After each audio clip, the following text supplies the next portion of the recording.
ассалому алайкум бинандаҳои азизу гиромӣ. нашри навбати барномаи иттилооти ахборон мустақиман аз телевизиони Тоҷикистон манзуратон мегардад. имрӯз сафари кории асосгузори сулҳу ваҳдати миллӣ пешвои миллат президенти ҷумҳурии Тоҷикистон муҳтарам Эмомалӣ Раҳмон ба шаҳру ноҳияҳои вилояти Суғд дар шаҳри Гулистон идома ёфт. нахуст дар шаҳри Гулистон президенти мамлакат муҳтарам Эмомалӣ Раҳмон ба татбиқи лоиҳаи таҷдиди нерӯгоҳи барқии обии Қайроқум оғози расмӣ бахшида, бо рафти навсозии 6 агрегати ин иншооти гидроэнергетикӣ аз наздик шинос шуданд. гузориши ҳамкорони мо. 23 август сафари кории асосгузори сулҳу ваҳдати миллӣ пешвои миллат президенти ҷумҳурии Тоҷикистон муҳтарам Эмомалӣ Раҳмон дар вилояти Суғд дар шаҳри Гулистон идома ёфт. хуш омадед пешвои муаззами миллат, қадами муборакатон хуҷаста бод. президенти мамлакат муҳтарам Эмомалӣ Раҳмон дар шаҳри Гулистон нахуст бо татбиқи лоиҳаи таҷдиди нерӯгоҳи барқии обии Қайроқум оғози расмӣ бахшида, бо рафти навсозии 6 агрегати ин иншооти гидроэнергетикӣ аз наздик шинос шуданд. ба сарвари давлат иттилоъ доданд, ки таҷдиди асосии нерӯгоҳи барқии обии Қайроқум иншооти ёрирасон ва гидротехникии он марҳила ба марҳила сурат мегирад. нерӯгоҳи барқии обии Қайроқум иншооти гидроэнергетикии сарбанддори агрегатҳояш дар танаи дарғоти обпарто ҷой гирифта мебошад ва дар соҳили чапи маҷрои Сирдарё воқеъ аст. корҳои сохтмонии нерӯгоҳ соли 1952 оғоз гардида, агрегати якуми он бо иқтидори 21 мегаватт 15 декабри соли 1956 ба кор дароварда шудааст. дар маҷмӯъ нерӯгоҳ аз 6 агрегат иборат буда, аз 20 ноябри соли 1957 бо иқтидори пурра 126 мегаватт фаъолият намудааст. бунёди нерӯгоҳ ба обёрии заминҳои бекорхобида ва аз худкунии самараноки захираҳои гидроэнергетикии Осиёи марказӣ ибтидо гузоштааст. феълан дар ин иншооти муҳими гидроэнергетикӣ 110 нафар аз ҷумла 20 нафар занон фаъолият дошта, шумораи ҳайати муҳандисӣ техникии он 41 нафарро ташкил медиҳад. ман Устоева Наргиза соли 2013 маҳз бо дастгирии асосгузори сулҳу ваҳдати миллӣ пешвои миллат президенти ҷумҳурии Тоҷикистон муҳтарам Эмомалӣ Раҳмон тибқи квотаи президентӣ ба донишгоҳи техникии Тоҷикистон ба номи академик осимии шаҳри Душанбе дохил шуда, соли 2017 бо муваффақият хатм намудам. толи 2 сол аст, ки дар нерӯгоҳи барқии обии Қайроқум кор ва фаъолият бурда истодам.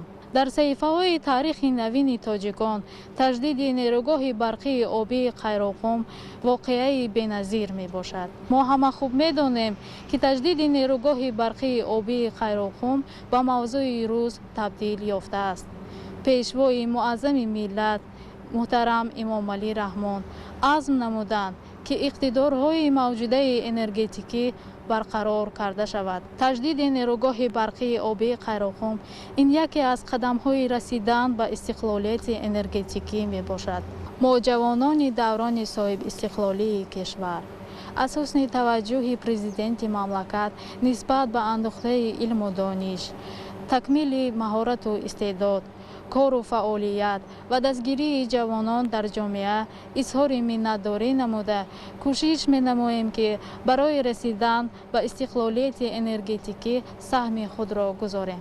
сарвари давлат дастур доданд, ки барои татбиқи лоиҳа ва иҷрои корҳо 80% коргарони худи нерӯгоҳи барқии обии Қайроқум ва сокинони шаҳри Гулистон ҷалб карда шаванд. обанбори нерӯгоҳи Қайроқум ба ҳисоби иншооти мавсимӣ танзимшаванда дохил мегардад. ҳаҷми пурраи обанбор 3,5 миллиард мукаабро ташкил дода, ҳаҷми фоиданокии он ба 2,6 миллиард мукааб баробар аст. масоҳати умумии обанбор ҳангоми пур шудани об то сатҳи болои уфуқӣ 512 километри мураббаъро дар бар мегирад. дарозии умумии сарбанди хокӣ ва бетонии нерӯгоҳ 1300 метрро ташкил дода, фишори об ба иншооти гидротехникӣ ба 24 метр баробар мебошад. истеҳсоли солонаи нерӯи барқ дар нерӯгоҳи барқи обии Қайроқум ба ҳисоби миёна 600-650 миллион киловатт-соатро ташкил медиҳад ва иншоот ба системаи энергетикӣ тавассути 5 хати интиқоли барқи 220 киловолта ва 5 хати интиқоли барқи 110 киловолта пайваст аст. зимни муаррифии лоиҳаи таҷдиди нерӯгоҳи барқии обии Қайроқум иттилоъ дода шуд, ки нерӯгоҳ дар давоми 63 соли фаъолият зиёда аз 40 миллиард киловатт-соат нерӯи барқ истеҳсол кардааст. бо сабаби фаъолияти беш аз нимасра таҷҳизоти нерӯгоҳ кӯҳнаю фарсуда гардида зарурати таҷдид ва азнавсозии онҳоро ба миён овард. бо татбиқи пурраи лоиҳаи таҷдиди нерӯгоҳи барқии обии қайроқум ки муҳлати он 57 моҳ яъне то соли 2023 муайян шудааст, таҷдиди таҷҳизоти асосию ёрирасони нерӯгоҳ, дастгоҳи тақсимкунандаи 110 киловолтаи нерӯгоҳ ва таъмиру барқарорсозии иншооти гидротехникии он амалӣ гардида, иқтидори лоиҳавии ҳар як агрегати нерӯгоҳ аз 21 мегаватт то наздики 30 ва дар маҷмӯъ тавоноии нерӯгоҳ аз 126 мегаватт то ба 176 мегаватт расонда мешавад. баъди таҷдиди пурраи нерӯгоҳ умри он боз садсолаҳо зиёд мешавад ва тавоноияш бештар мегардад. Директори нерӯгоҳи обии барқии Қайроқум Авезу Файзулло имрӯз ба ташаббуси пешвои муаззами миллат муҳтарами Эмомалӣ Раҳмон таҷдиди нерӯгоҳ оғоз гардид. این تجدید امکانیت میدهد تقریبا از 2 تا 2.5 میلیون کیلووات برق اضافه هر شبانه روز امکانیت میدهد به خلق ما برای کارخانه‌های صنعتی تامین گردد. ما خیلی خرسندیم که در همین نیروگاهی که 63 سال فعالیت داشت و حالی هم کار کرده ایستاده است، همین خیلی لایحه آغاز گردیده است. برای اینکه این لایحه امکانیت می‌دهد چیزی که گفتم هم اقتدار را زیاد کردن، هم با منتظم تامین کردن احوالی و صنعتی ولایت ما عموما تاجیکستان با برقی به صفت. نیروگاه ما 63 سال فعالیت داشت و خیلی تجهیزاتش فرسوده شده بود و در این لایحه به نظر گرفته شده است پوررا عوض بودنی هم تجهیزات‌های گیدرولیکی هم تجهیزات‌های الکتریکی این نیروگاه تجهیزات‌های یاریرسان و این امکانیت می‌دهد که منتظم تامین کنیم به برق احوالی ولایت ما. تجهیزات‌هایی که دسترس کرده می‌شود همش تجهیزات‌های استحصالی دولت‌های اروپایی میباشد به صفت است و کفالتناکیش تا 25 ساله کفالت می‌دهد زوادهایی که در مجموع با تطبیق پورراи لایحه اقتدار نیروگاه برقی آبی قیراقم 50 مگاوات زیاد گردیده. استحصال میانه نیروی برق تا به 38% افزایش یافته. تأمینات اهالی و ساحه‌های گوناگون اقتصادی ولایت سوخت با نیروی برق به طور نظررس بلند و بهتر خواهد شد. با توجه و تلاش‌های روزافزون پیشوای ملت محترم امامعلی رحمان در سمت نائل گردیدن به یکی از هدف‌های استراتژیک مملکت استقلالیت کامل انرژتیکی در دایره همکاری‌های سودمند دوجانبه و بسیارجانبه حکومت جمهوری تاجیکستان با شریکان رشد مبلغ عمومی کارهای تجدید و نوسازی این انشاءات گیدروانرژتیکی 200 میلیون دلار آمریکایی 1 میلیارد و 900 میلیون سومانی را تشکیل می‌دهد. اساسناکنی تکنیکی اقتصادی تجدید نیروگاه سال 2014 در دایره لایحه با جلب سرمایه‌گذاری گرانتی بانک اروپایی تجدید و رشد از جانب شرکت مشورتچی آیسی کنسالتنتی آستریایی صورت گرفته است. اثنای شناسایی با لایحه تجدید نیروگاه برقی آبی قیراقم رهبر دولت محترم امامعلی رحمان با مسئولین مربوطه مملکت برای نظارت اجرای با صفت کارها سفارش‌های مشخص داده با شرکت قدرتی لایحه کنسورسیوم شرکت‌های جنرال الکتریک هایدرو فرانسه، جنرال الکتریک رینویبل شویتزرلند شویتساریا و کوبرو اینستالاکیون سرویس اسپانیا جهتی در سطح بلند و در مهلت مقرر گردیده عملی نمودن هدف‌های در پیش گذاشته شده مصلحت‌های سودمند پیشنهاد کردند. سرور دولت تاکید کردند که در وقت تطبیق لایحه برای با صفت بلند به انجام رساندن کارها اهمیت مخصوص داده شود و نوسازی نیروگاه باید در مهلت‌های معین گردیده به آخر رسد. پیشوای ملت محترم امامعلی رحمان تاکید داشتند که بعد انجام کارهای مهم در سمت رشد ساحه انرژتیک تا سال 2023 تاجیکستان به استقلالیت کاملی انرژتیکی خواهد رسید. با تجدید پورراи نیروگاه تمام سیستم آن با تکنولوژی نوترین و پیشرفته ساحه عوض کرده می شود و صفت خدمترسانی به مراتب بهتر خواهد گردید. پرزیدنت مملکت محترم امامعلی رحمان پس از شناسایی با جریان تجدید و نوسازی نیروگاه تطبیق این لایحه را در رشد اقتصادی کشور و وضع تامین نیروی برق مخصوصا در ولایت سوخت دارای منفعت زیاد ارزیابی کردند. تاکید کردن به مورد است که وابسته به نقشه پیشبینی گردیده شرکت قدرتی در دوره لایحه روند تحویل و وصل و نصب 6 اگریگات تجهیزات برقی یاریرسانی آنها 6 توربین و سیستم اداره کنی آن عوض 6 غلقه آبی تعمیر 2 کران باربردار عوض دستگاه تقسیم کننده الگازی 110 کیلوولت عوض 6 ترانسفورماتور قوگی 10 از 15 110 کیلوولت эвази 2 трансформатор бо иқтидори 125 мегаватт дар тарафи шиддати 110-220 киловолта, таъмири нуқтаҳои харобгардидаи садди бетонӣ, навсозии асосии дарвозаи дарғот, таъмири дарғоти обпарто, эвази таҷҳизоти назоратии иншооти гидротехникии обанбор ва дигар корҳои муҳиму аввалиндараҷаи иншоотро ба уҳда дорад. Дар доираи лоиҳа ширкати ватании ҷамъияти саҳомии кушодаи тоҷик гидроэлектромонтаж ҳамчун зерпаймонкор корҳои таҷзия ва соннасби таҷҳизоти асосӣ ва корҳои сохтмониро ба иҷро мерасонад. давоми солҳои соҳибистиқлолӣ бо мақсади татбиқи нақшаву барномаҳои созандаи ҳукумати ҷумҳурии Тоҷикистон дар роҳи расидан ба истиқлолияти комили энергетикӣ ва амалӣ кардани мақсадҳои неку дурбинонаи роҳбари давлат дар самти таъмини зиндагии шоистаи сокинони мамлакат бо дастуру ҳидоятҳои пешвои миллат муҳтарам Эмомалӣ Раҳмон истифодаи оқилонаву сарфакоронаи захираҳои гидроэнергетикӣ, сохтмону таҷдиди нерӯгоҳҳои хурду бузурги барқи обӣ оғоз гардида, хатҳои баландшиддати интиқоли нерӯи барқ ва зеристгоҳҳои барқӣ бунёд карда шуданд. оғози корҳои барқарорсозӣ ва бунёди нерӯгоҳи барқии обии Роғун ба кор андохтани агрегати якуми нерӯгоҳи барқии обии Роғун ба истифода додани хати баландшиддати интиқоли нерӯи барқи 500 киловолтаи Душанбе Роғун ба кор андохтани дастгоҳҳои тақсимкунандаи пӯшидаи элегазии 500 киловолт ва 220 киловолтаи нерӯгоҳи барқии обии Роғун, мавриди истифода қарор гирифтани нерӯгоҳи барқии обии Сангтуда 1, Сангтуда 2, Помир 1, нерӯгоҳи барқии обии Тоҷикистон дар баландии 3500 метр аз сатҳи бар дар ноҳияи Дурдасти Мурғоб, маркази барқу гармидиҳии Душанбе 2, зеристгоҳҳои барқии 500 киловолтаи Душанбе ва Суғд, хати интиқоли барқи 500 киловолтаи ҷануб-шимол, дастгоҳҳои тақсимкунандаи пӯшидаи элегазии 220 ва 500 киловолта дар нерӯгоҳи барқии обии Норак, зеристгоҳҳои барқии 220 киловолтаи Лолазор, Хатлон, Айнӣ, Шаҳристон, Шаҳри Нав, Геран 2, хатҳои интиқоли барқи 220 киловолтаи Лолазор, Хатлон, Тоҷикистон, Афғонистон, Хуҷанд, Айнӣ, Қайроқум, Суғд, Айнӣ, Рӯдакӣ ва оғози татбиқи воқеии лоиҳаи Касса ҳазор аз ҷумлаи дастовардҳои бузурги Тоҷикистон дар роҳи расидан ба истиқлолияти комили энергетикӣ мебошанд, ки таҳти роҳнамоии бевоситаи пешвои муаззами миллат муҳтарам Эмомалӣ Раҳмон амалӣ гардиданд. бо татбиқи лоиҳаҳои мазкур дар 10 соли охир иқтидорҳои сесолии системаи энергетикии кишвар 1320 мегаватт зиёд ва беш аз 1300 километр хатҳои интиқоли барқи баландшиддати 500, 220 ва 110 киловолта мавриди баҳрабардорӣ қарор дода шуданд. ҳамаи ин тадбирҳои созандаи асосгузори сулҳу ваҳдати миллӣ пешвои миллат президенти ҷумҳурии Тоҷикистон муҳтарам Эмомалӣ Раҳмон ба хотири рушду пешрафти соҳаҳои иқтисодии мамлакат ноил гардидан ба истиқлолияти комили энергетикӣ ва таъмини зиндагии шоистаи халқи тоҷик равона гардидааст, ки паёмадҳояш дар рушду пешрафти кишвари азиз неку бобарор дониста мешавад. давоми 10 соли охир бо ифтитоҳи шумораи зиёди корхонаҳои саноатӣ дар шаҳру ноҳияҳои мамлакат ҳамчунин шумораи муҳоҷирони меҳнатӣ 50% коҳиш ёфт.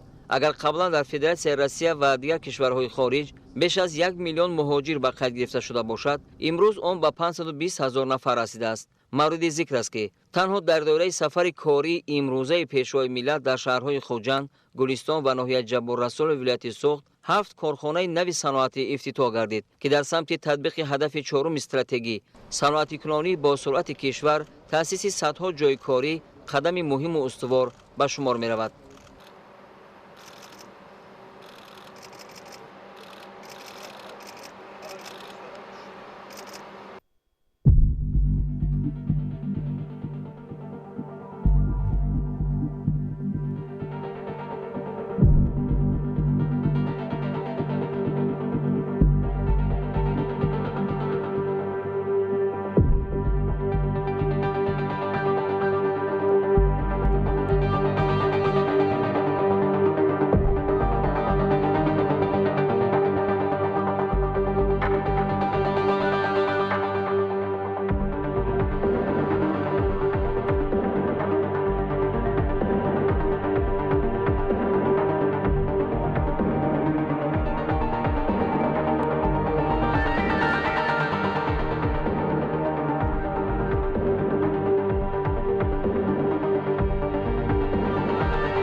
дар идомаи сафари корӣ дар шаҳри гулистон асосгузори сулҳу ваҳдати миллии пешвои миллат президенти ҷумҳурии тоҷикистон муҳтарам эмомалӣ раҳмон нишони давлатии ҷумҳурии тоҷикистонро мавриди истифода қарор доданд.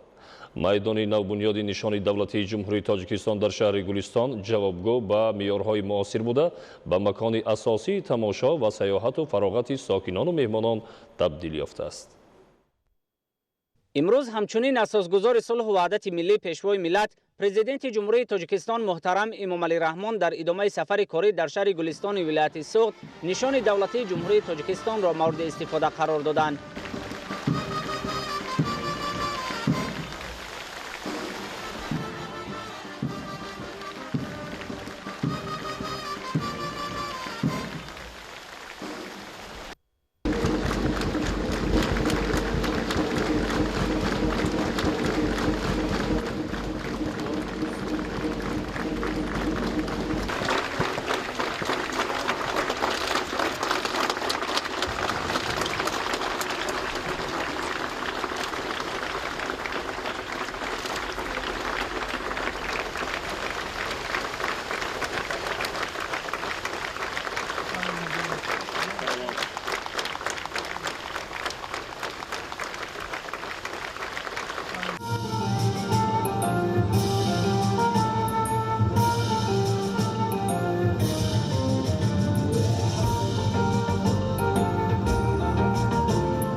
иншооти мазкур дар масоҳати 0.5 гектар бунёд ёфта, сохтмони он дар давоми камтар аз 3 моҳ бо ҷалби мутахассисони ватанӣ ба анҷом расонида шудааст. баландии сутунпояи нишони давлатӣ аз сатҳи сақф 17 метрро дар бар гирифта бо истифода аз масолиҳи аълосифат бунёд гардидааст. давраи нишони давлатӣ бошад 2.5 метрро ташкил дода, дар маҷмӯъ баландии он бо сутунпояаш ба 19.5 метр баробар мебошад.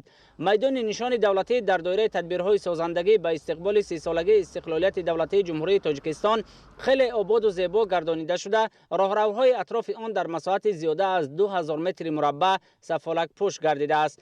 ҳамчунин иншоот бо зиёда аз 100 000 дона гулу бутаҳои мавсимӣ сабзу хуррам гардонида шуда, бо фароҳамсозии шароити зарурӣ ин майдон ба як макони диданӣ табдил ёфтааст ва барои истироҳату фароғати сокинону меҳмонони ин шаҳри саноатию сайёҳӣ басо мувофиқ мебошад. майдони нишони давлатии ҷумҳурии тоҷикистонро дар шаҳри гулистон шабонгоҳ наздики 70 адад чароғакҳои поядор ва сутунпояи нишонро 10 адад чароғак хеле назаррабо мегардонад. зинапояҳои назди нишони давлатӣ дар масоҳати 600 метри мураббаъ бо истифода аз сангҳои ороишии ватанӣ зинат ёфтааст. дар ин ҷо ҳамчунин фаввораи зебо бунёд гардидааст ки тарҳи он муосир ва ҷолиби диққат мебошад. در میدان نشان دولتی نزدیک 100 بخ نهال همیشه سبز شنونیده شده. در آن برای استراحت و فراغت ساکنان و مهمانان 3 ایوانچه نیز موجود است. انشاءات در نزد بینای مقامات اجرایی محلی حاکمیت دولتی شهر گلستان در شفت راه اتومبیلگر بنیاد کرده شده. 320 متر دیوار و 200 متر پنجره‌های احاطوی بینای مذکور نوسازی گردیده است. پیشوای ملت محترم امام علی رحمان ضمن شناسایی به صفت کارهای انجام یافته در میدان نشان دولتی بهای بلند داده به مسئولین جهت نگاهبین خوب انشاءات و سبز و خرمی اطراف آن دستور و هدایت ها دادند. میدان نوبنیاد نشان دولتی جمهوری تاجیکستان در شهر گلستان جوابگو به معیارهای معاصر بوده به مکان اساسی تماشا و سیاحت و فراغت ساکنان و مهمانان تبدیل یافته است. یادآور می‌شویم که در سالهای صاحب استقلالی کشور بنیاد رمزهای دولتی از جمله نشان دولتی جمهوری تاجیکستان در مرکز شهر و ناحیه‌های مملکت در دایره دستور و هدایت‌های سازنده پرزیدنت مملکت محترم امام علی رحمان با مقصد گرامی داشتن مقدسات ملی عملی گردیده است.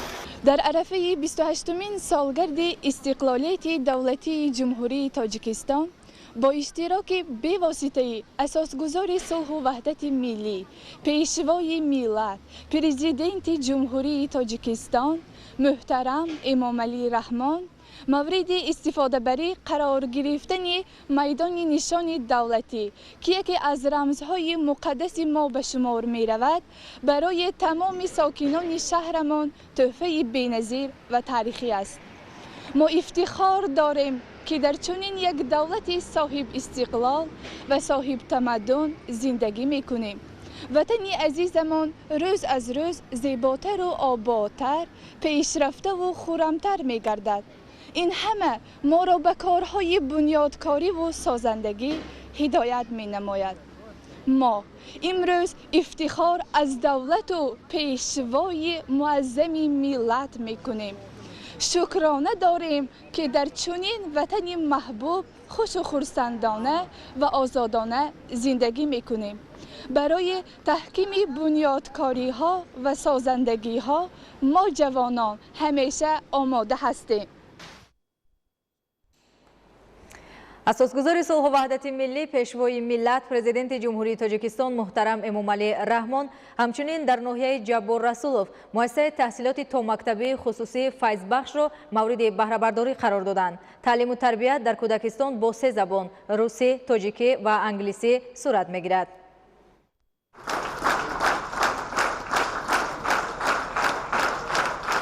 در ناحیه جبار رسولوف ولایت سوغد اساسگزار صلح و وحدت ملی پیشوای ملت پرزیدنت جمهوری تاجیکستان محترم امام علی رحمان مؤسسه تحصیلات تا مکتبی خصوصی فیض بخش را افتتاح کردند.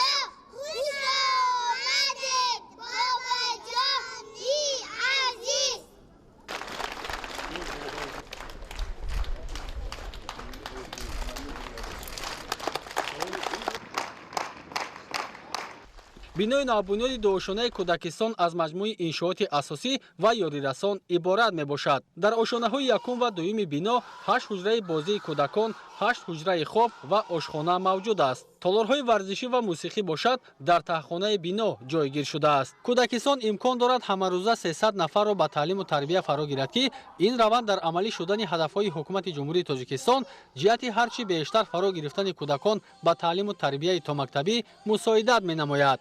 муассисаи томактабии файзбахш дар доираи омодагӣ ба ҷашни 30-солагии истиқлолияти давлатӣ аз тарафи бонуи соҳибкори ноҳия Отиной Бутаева бо беҳтарин шароити таълиму тарбия сохта шудааст. Таълиму тарбия дар Кӯдакистон бо 3 забон тоҷикӣ, русӣ ва англисӣ сурат мегирад.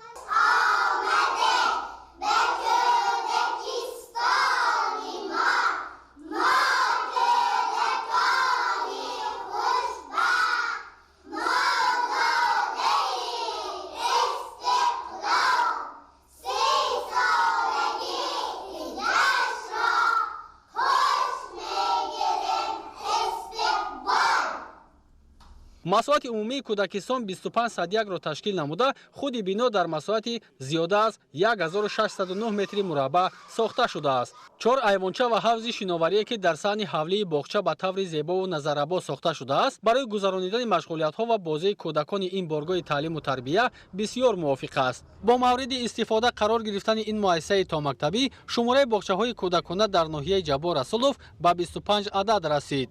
кӯдакистони хусусии файзбахш که با دستگیری سرور دولتمان محترم امامعلی رحمان از طرف بانوی صاحبکاری ناحیه جبار رسولف ساخته شده است، دارای تمام شرایط‌های ضروری میباشد.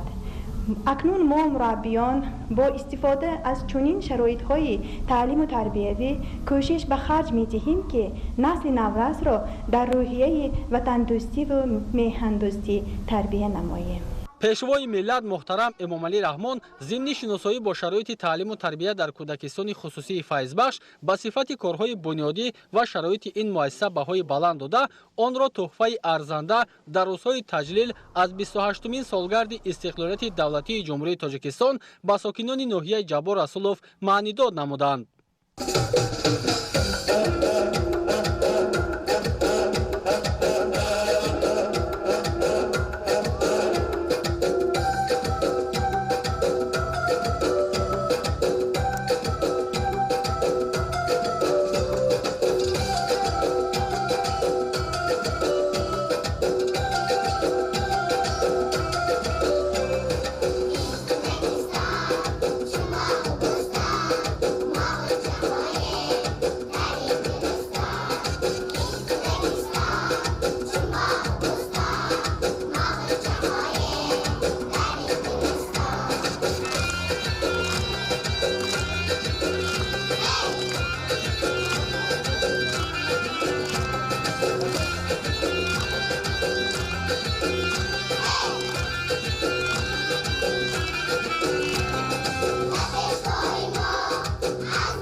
имрӯз дар ноҳияи Ҷабор Расулов асосгузори сулҳу ваҳдати миллӣ пешвои миллат президенти ҷумҳурии Тоҷикистон муҳтарам Эмомалӣ Раҳмон ба 100 нафари ятими кӯл ки тарбиятгирандагони муассисаҳои миёнаи як қатор шаҳру ноҳияҳои вилояти Суғд мебошанд, тӯҳфаҳои идона тақдим намуданд.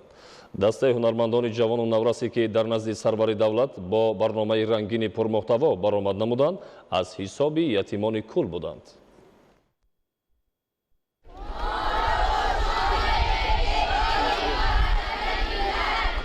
Rahmat. Salomat bo'lsin. дар доираи сафари корӣ ба шаҳру ноҳияҳои вилояти Суғд асосгузори сулҳу ваҳдати миллӣ, пешвои миллат, президенти ҷумҳурии Тоҷикистон муҳтарам Эмомалӣ Раҳмон дар ноҳияи Ҷабор Расулов ба 100 нафари ятими кул, ки таълимгирандагони муассисаҳои миёнаи як қатор шаҳру ноҳияҳои вилояти Суғд мебошанд, тӯҳфаҳои идона тақдим карданд.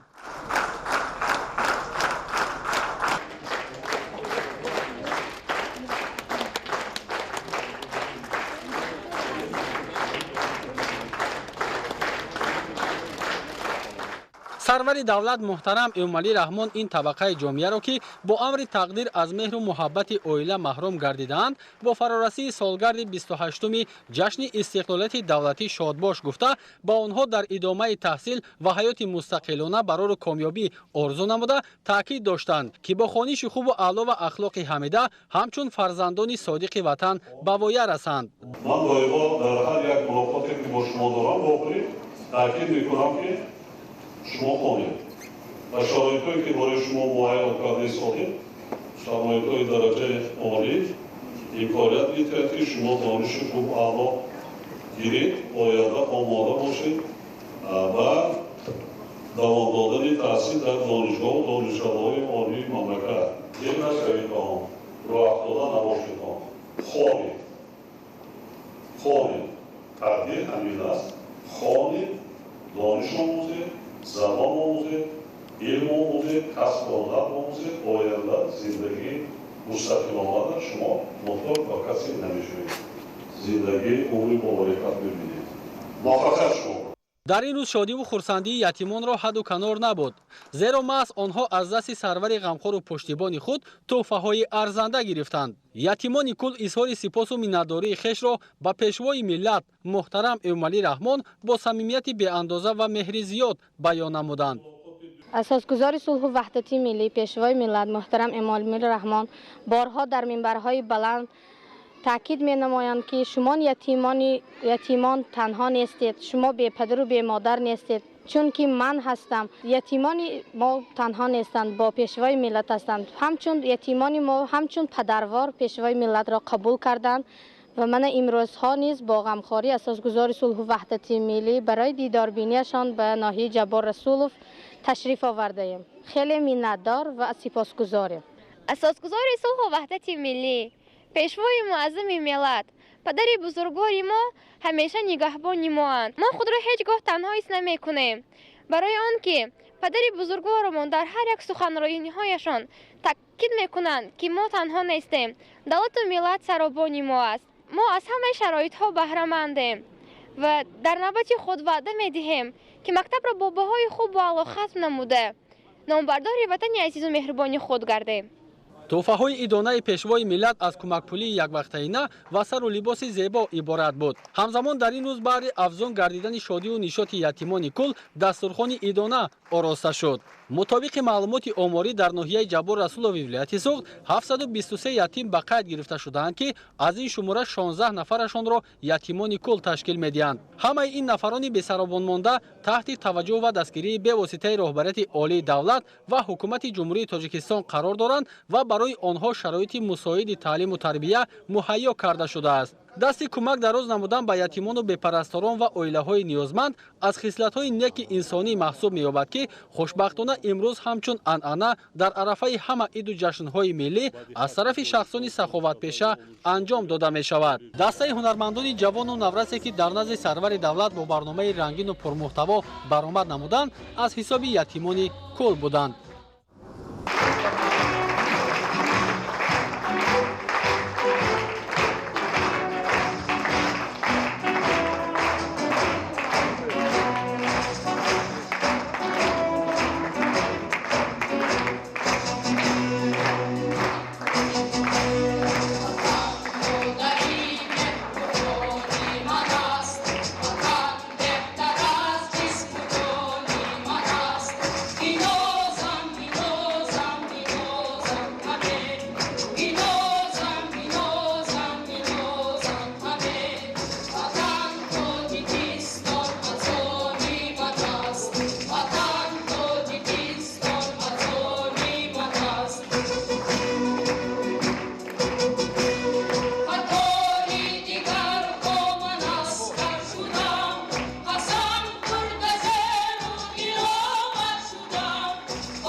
дар даврони соҳиби истиқлолии кишвар дар партави хислатҳои неки инсондӯстонаи роҳбарияти давлату ҳукумат бо иқдомҳои пайвастаи соҳибкорону дигар шахсони саховатпеша сатҳу сифати зиндагии мардуми эҳтиёҷманд беҳтару хубтар гардидааст ва ин раванд идома меёбад.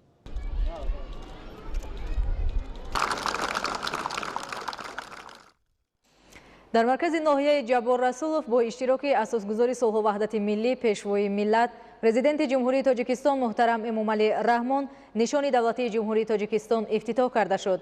майдони сайру саёҳати назди нишон ба талаботи замон мутобиқ буда имкон фароҳам меорад ки сокинону меҳмонони ноҳия вақти худро хушу хотирмон гузаронанд.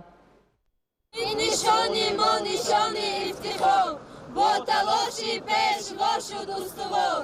хайра мақдам аз дилу ҷон мекунем, шукри хоки Тоҷикистон мекунем. 23 август асосгузори сулҳу ваҳдати миллӣ пешвои миллат президенти ҷумҳурии Тоҷикистон муҳтарам Эмомалӣ Раҳмон дар вазъияти тантанавӣ нишони давлатии ҷумҳурии Тоҷикистонро дар маркази ноҳияи Ҷаббор Расулов ифтитоҳ карданд.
майдони умумии иншооти навбунёд 0,115 гектарро ташкил намуда, он бо маблағгузории соҳибкорони ватандӯст аз тарафи ҷамъияти дорои масъулияти маҳдуди истиқлол бо истифода аз масъолаи хушсифат дар муҳлати муайян бо сифати баланд сохта шуд. боиси хушнудист ки дар чунин рӯзҳои фараҳбахш дар ноҳиямон боз як иншоотҳои нав бино шуданд ки барои ифтитоҳи онҳо асосгузори сулҳу ваҳдати миллӣ пешвои миллат президенти ҷумҳурии Тоҷикистон муҳтарам Эмомалӣ Раҳмон در اینجا حضور دارند. در ناحیه‌مان یکی از رمزهای دولتی که نشان دولتی جمهوری تاجیکستان به حساب می رود بنا شد. ما جوانان از آن فخر می کنیم که در چنین جایهای آبادگشته جمهوریمان با همراه یار و دوستان، دوگانه هایمان، اهل عائله، خویشاوندان آمده در اینجا استراحت نماییم. با غمخواری های پدرانه اساسگذار صلح و وحدت ملی پرزیدنتمان 100 بار مینه‌داری خود را میرسانم از نام اهل ناحیه و جوانان سعادتمند جمهوریمان. ستونپایه نشان دولتی 24 متر بلندی داشته، اندازه خود نشان 12.4 متر را تشکیل می‌دهد. انشاءات از روی لایحه شرکت ساختمانی شهرآفر ولایت سوغد در مدت قریب 4 ماه ساخته شد. مساحت عمومی میدان نشان دولتی 3000 متر مربع را تشکیل نموده، آن با گل و بوته‌های موسمی آرا یافته، اینجا به یک موضع دلفریب شهر و سیروگشت ساکنان و مهمانان تبدیل داده شده است. اطراف میدان انشاءات را شبانگاه 3 عدد چراغک‌های به تازگی نصب گردیده روشن می‌نمایند. همزمان 3 فواره و 8 نشستگاه که با طرح نو ساخته شده‌اند، به حسن اطراف میدان نشان زیبایی دیگر ضم نمود. میدان سیر و سیاحت نشان با طلبات زمان مطابق بوده، امکان فراهم می‌نماید که ساکنان و مهمانان ناحیه وقت خود را خوش و خاطرمان گذرانند.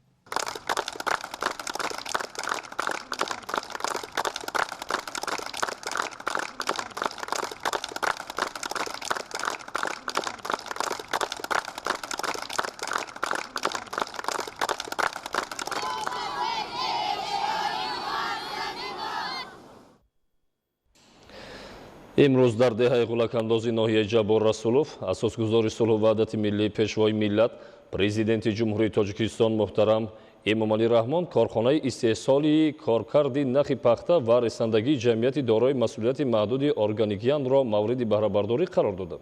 اقتدار استحصالی سالانه کارخانه کارکردی 5000 تن نخی پخته و استحصالی رشته از آن می باشد.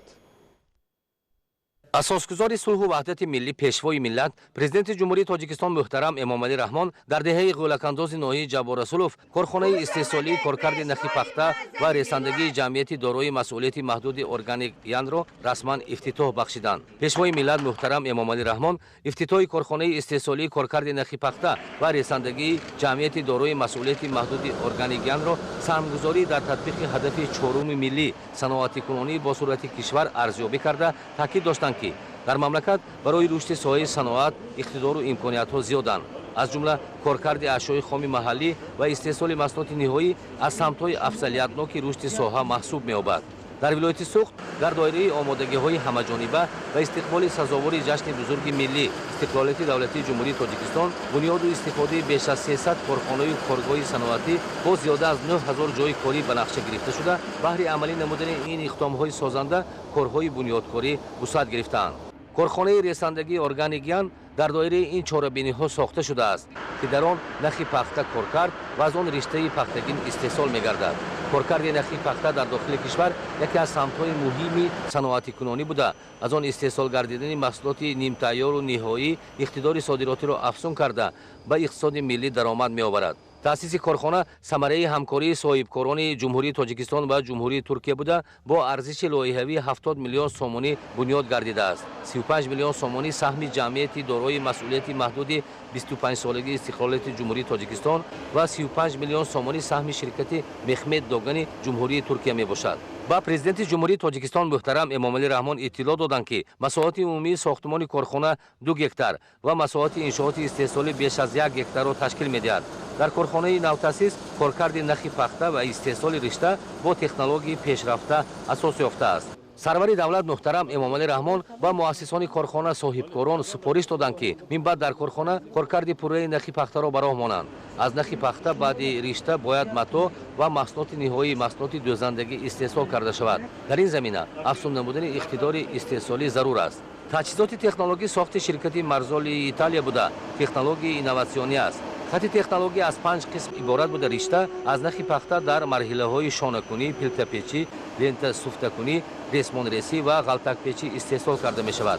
در این تکنولوژی انرژی برق сарфа мегардад. иқтидори истеҳсолии солонаи корхона коркарди 5000 тонна нахи пахта ва истеҳсоли ришта аз он мебошад. муассисону мутахассисони муҳандиси техникӣ, технологҳои корхона мақсад доранд дар марҳилаи кӯтоҳ ҳаҷми солонаи коркарди нахи пахтаро дар корхона ба 6 ва минбаъд ба 8000 тонна мерасонанд. мо беҳад рӯҳбаланд шудем ва хурсандем ки пешвои муаззими миллатамон имрӯз ба корхонаи мо ифтидои расмӣ бахшиданд. ин моро водор мекунад ки ҳамчун соҳибкор бо ин дастгириҳои пешвои миллат ҳамавақт ба пеш рафта бо ҳиссиёти баланд оянда давоми истеҳсолотро давом дода тоҷикистони азизамонро бо маҳсулотҳои воридоти васкунанда пеш бурда саноати тоҷикистонро тараққӣ диҳем ва маҳсулоти худро ба хориҷи кишвар содирот намоем. мо минбаъд кӯшиш мекунем ки корхонаи худро шакли истеҳсолаташро васеъ бурда ва ҳамчун соҳибкор ваъда медиҳем ки дар ҳадафи чорumi саноатикунонии кишвар ва ҳам ба ҷашни 30-солагии истиқлолият саҳми худро гузошта ва сармояи хориҷиро пурзӯртар карда корхонаи худро зиёда аз 600 ҷойи корӣ бо зиёд мекунем. ин корхона маҳз бо дастгирии пешвои миллат ва имтиёзҳое ки тамоми таҷҳизот аз арзиши иловашуда озод буда аз ин ҳисоб корхона зиёда аз 1 миллион сомонӣ фоида дид. ман шармандаи Туркия Маҳмад Доған, доктор Маҳмад Доған ин заводи сохта кардам. қариб 70 миллион сомонӣ сарф кардам. аз тарафи Туркия 35 миллион сомонӣ, тарафи Таҷикистон 35 миллион. фирма 25 солаги историкият. ин фирмада 200 нафар кор мекунад. ояндада як моҳида 1000 тонн пахта пряжа мекунад. аз дунёда пахтаи таби каркардагӣ завод ками. ино барои масалан чизи бренди нав итальянский Прада, Армани, дигар брендҳо ҳамуш ин пахтаи мехарад, яъни пряжа мехарад. барои ини файдаи бисёри. ин аз дунёда фикри ман ягон заводи як органик пахта каргада нест. 10 сол аз пахта аз Таҷикистон харидастам. сифати пахтаи Таҷикистон бисёр нағзи. барои ҷаноб Али президенти Таҷикистон барои дасткорӣ ви имконияти мада додагӣ миннатдорам. соҳибкорон ба пешвои миллат муҳтарам Эмомалӣ Раҳмон барои ҷорӣ намудани имтиёзҳои давлатӣ ва сабукиҳо ба вориди технологияҳои муосир изҳори сипосу қаноатмандӣ намуданд. корхона барои афзун намудани ҷойҳои корӣ дар деҳот нақши муҳим дорад. дар ин корхонаи ресандагӣ дар марҳилаи аввал 100 нафар ва дар марҳилаи дуюм боз 100 нафар ва дар маҷмӯъ 200 нафар бо кори доимӣ таъмин мегарданд ки қисми асосиро занону духтарони маҳаллӣ ташкил медиҳанд. тибқи нақшаи рушди истеҳсолии корхона бо афзоиши ҳаҷми коркарди солонаи нахи пахта ба цикли пуррасидани фаъолияти минбаъда ҷойҳои корӣ афзуда то ба 500 нафар расонда мешавад. ман Бузургова Сиваре имрӯз бо дастгириҳои бевоситаи асосгузору сулҳу ваҳдати миллӣ пешвои миллат муҳтарам Эмомалӣ Раҳмон фабрикаи рисандагии органикиян ба кор оғоз кард. дар натиҷа занҳои хонишини деҳоти ғулакандози ноҳияи Ҷаббор Расулов ба ҷойи кори доимӣ ва маоши хуб таъмин гаштанд. аз ҷумла ман дар фабрика ҳамчун лабаранд кор карда истодам. миннатдории худро ба пешвои миллат баён менамоям. ман Раҳмонова Шахло дар фабрикаи рисандагии органикиян бо ҳайси пилтобов кор карда истодам. дар фабрика асосан занҳои деҳоти ғулакандоз ки пиштар хонашин буданд ба кор ҷалб шуданд. шароитҳои корӣ хеле хуб мебошанд. корбандон ба маоши хуб, либоси махсуси корӣ, хӯроки гарм, нақлиёти махсус таъмин мебошад. аз номи занҳои фабрика ба пешвои миллат президенти ҷумҳури Тоҷикистон миннатдории самимӣ баён менамоем. ман Оритова Азиза дар фабрикаи ресандагии органикиян ба ҳайси ресанда фаъолият мебарам. дар корхонаи мо барои занҳои хонишини деҳот шароитҳои хуби корӣ фароҳам оварда шудааст. барои ин ғамхӯриҳо миннатдории худро ба асосгузори сулҳу ваҳдати миллӣ пешвои миллат муҳтарам Эмомалӣ Раҳмон баён менамоям. таъсису ба фаъолият пардохтани корхонаи ресандагӣ дар деҳаи ғӯлакандози ноҳияи Ҷаббор Расулов тадбири муҳим дар самти татбиқи амалии дастуру супоришҳои пешвои миллат муҳтарам Эмомалӣ Раҳмон ва амалисозии барномаҳои рушди иқтисодӣ баҳри коркарди ашёи хоми ватанӣ, истеҳсоли маҳсулоти содиротӣ, таҳкими иқтисоди миллӣ ва баланд бардоштани сатҳи иҷтимоии аҳолӣ арзёбӣ гардид. дар фабрикаи ресандагӣ нархи пахта коркард шуда биштар истеҳсол мешавад ва ба бозори хориҷӣ бо андозаи 2 баробар зиёдтар ба фурӯш мебарад, ки барои иқтисоди Тоҷикистон аҳамияти хеле калон дорад. Президенти Ҷумҳурии Тоҷикистон муҳтарам Эмомалӣ Раҳмон аз намоишгоҳи маҳсулоти корхонаҳои соҳаи саноати сабук, корхонаҳои коркарди нахи пахта ва ресандагӣ, бофандагӣ, дӯзандагии вилояти Суғд, ки дар долони корхонаи тозабунёд ташкил карда шудааст, дидан карданд. Корхонаҳои соҳа ҷамъиятҳои дорои масъулияти маҳдуди ҷавонӣ, сатн, насоҷи Хуҷанд текстил, 20-солагии Истиқлолият, соҳибкори инфиродӣ Раҳимов, риштаҳои пахтагӣ, матоҳо, номгӯи зиёди маҳсулоти дӯзандагӣ, шиму курта, либоси кӯдакона, ҷоробҳо, ҷиҳози матогии хона, маҷмӯи либосҳои варзиширо, ки аз матоҳои пахтагии ватанӣ истеҳсол шудаанд, ба намоиш гузоштанд. Пешвои миллат муҳтарам Эмомалӣ Раҳмон зимни шиносоӣ бо намоишгоҳ ва суҳбатҳо бо роҳбарону мутахассисони корхонаҳои соҳа дастуру супориш доданд, ки корхонаҳое, ки аз нахи пахта ришта истеҳсол менамоянд, барои бароҳмондани истеҳсоли мато ва ташкили истеҳсолоти ниҳоӣ бо вориду истифодаи технологияҳои муосир тадбирҳоро амалӣ намоянд. зеро коркарди нахи пахта, истеҳсоли мато ва маҳсулоти дӯзандагӣ даромаднокиро нисбат ба истеҳсоли ришта 3-4 маротиба афзун менамояд. таъсиси коргоҳҳо барои коркарди ниҳоии нахи пахта имкон медиҳад, ки ҳаҷми истеҳсоли маҳсулоти воридивазкунандаю содироти, ҷойҳои корӣ ва даромаднокӣ зиёд карда шавад. корхонаҳои соҳа дар муҳайё намудани ҷойҳои корӣ, хусусан барои зарону духтарон, мутахассисони ҷавон нақши асосӣ дошта, танҳо дар 3 корхона дар шаҳри Хуҷанд, ҷавонӣ, сатн ва насоҷи Хуҷанд қариб 1500 нафар бо ҷои кори доимӣ таъминанд. коркарди нахи пахта барои ҷумҳурии мо яке аз соҳаҳои муҳим ба ҳисоб меравад, барои ин ки ашёи хом ба миқдори даркорӣ ҳаст. ҳангоми коркард намудани нахи пахта арзиши иловагии он зиёд мешавад. ҳангоми фурӯши нахи пахта як нарх бошад, ҳангоми фурӯши ришта нархи вай меафзояд, ҳангоми тайёр намудани мато ва ба фурӯш баровардани он ба бозори ҷаҳон нархи пахтае ки дар он ҷо ҳаст 3 то 3 маротиба меафзояд. бинобар ин аз дигар тараф ҷойҳои нави корӣ ташкил карда мешавад. бинобар ҳамин ҳам кушодашавии чунин як корхона дар ҷумҳурии мо яке аз қадамҳои устувор барои тараққӣ додани соҳаи саноат ба ҳисоб меравад. имрӯз ҳангоми боздид аз ин коргоҳ пешвои миллат муҳтарам Эмомалӣ Раҳмон ба мо коркунони соҳаи саноат дастуру ҳидоятҳо доданд, ки мо бояд ин соҳаро тараққӣ диҳем, технологияҳои нави замонавӣ ҷорӣ намоем ва ҳамчунин маҳсулоти хушсифатӣ ба стандарти ҷаҳон ҷавобгоро истеҳсол намуда ба бозори ҷаҳонӣ барорем.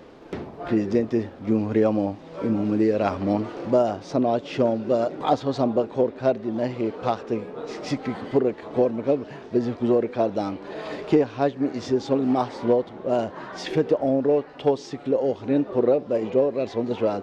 коргоҳи мо бо сикли пурраи коркарди пахта кор мекунад. асосан матоҳо ва маҳсулоти духти тайёр истеҳсол менамоем. вазифадорӣ кардан пешвои миллат, ки ҳаҷми истеҳсолоти маҳсулотро зиёд намоем ва сифати онро ба дараҷаи олӣ барорем, ҷавобгои стандартҳои ҷаҳонӣ бошад. дар сиёсати иқтисодии ҳукумати ҷумҳурӣ ташкили корхонаҳо оид ба коркарди ашёи хоми маҳаллӣ, бахусус коркарди нахи пахта ва истеҳсоли маҳсулоти ниҳоӣ ҳамчун самти муҳиму афзалиятнок нақши асосӣ дорад.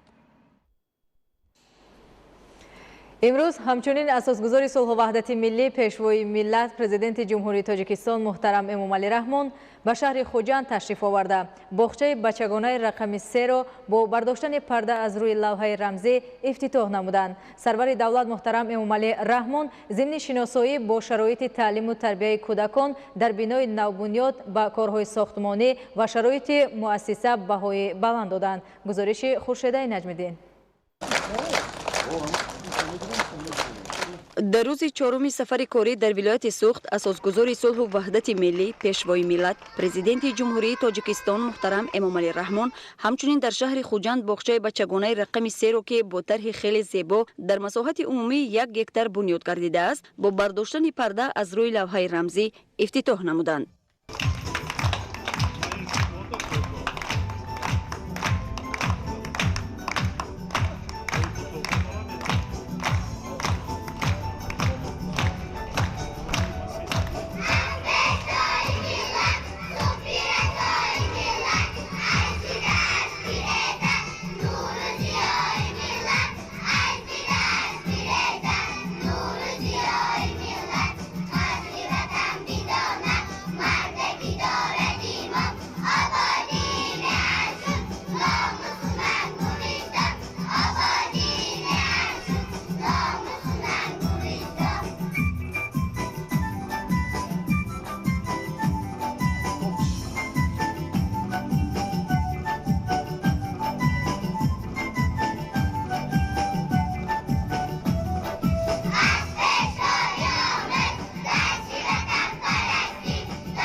Второй ма бисёр шери нас хонда.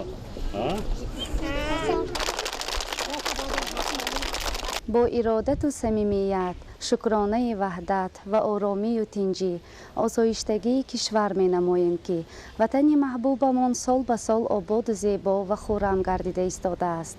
اساسگذار صلح و وحدت ملی، پیشوای معظم ملت، پرزیدنت مملکت محترم امامعلی رحمان در هر یک سفر خویش به شهر باستانی خوجند در برابر توجه به یتیمان و اشخاص کم بضاعت همزمان دقت اساسی را به رشد و نموی ساحه معارف به بنیاد انفراستراکچور معاصر مؤسسه های تا مکتبی با بهترین شرایط آموزش و تربیه روانه می سازند.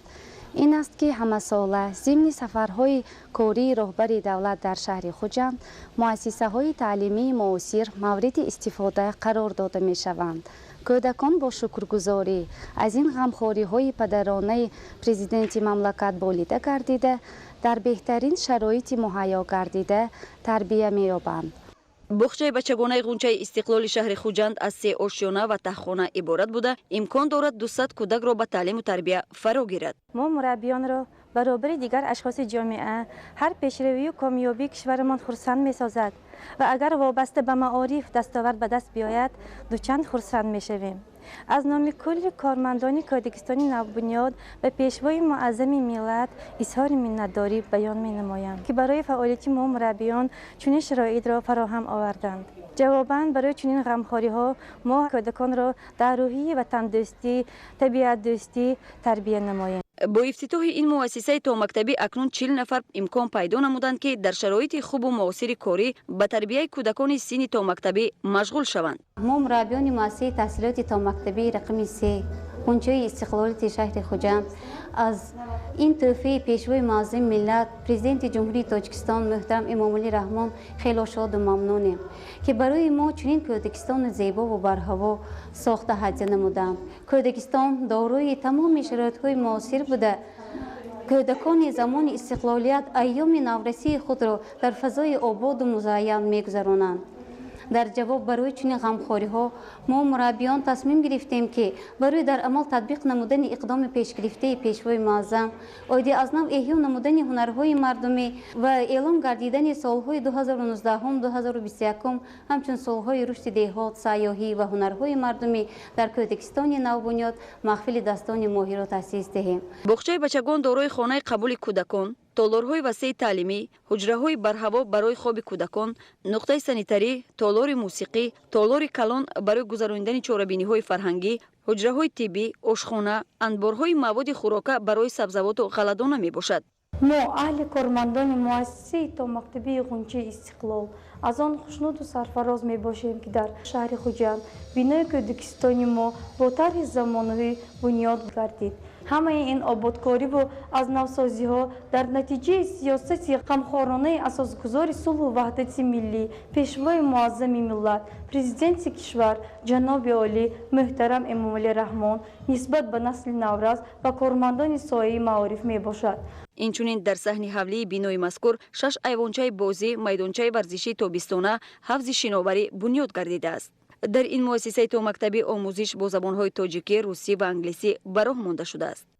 جواباً به غمخوری‌های پیشوای ملت ما مربیان کوشش می‌نماییم که بهر عملی نمودن برنامه تشکل طرز حیات سالم که یکی از سمت‌های کنسپسی ملی تربیت در جمهوری تاجیکستان تطبیق تشکیل تعلیم و آموزش زبان روسی و انگلیسی در جمهوری تاجیکستان برای سالهای 2015-2020 از تمام امکانیت و وسیله استفاده نمودن نسل نورس را تربیت نماییم. سرور دولت محترم امامعلی رحمان ضمن شناسایی با شرایط تعلیم و تربیت کودکان در بینای نوبنیاد به کارهای ساختمانی و شرایط مؤسسه بهای بلند دادند.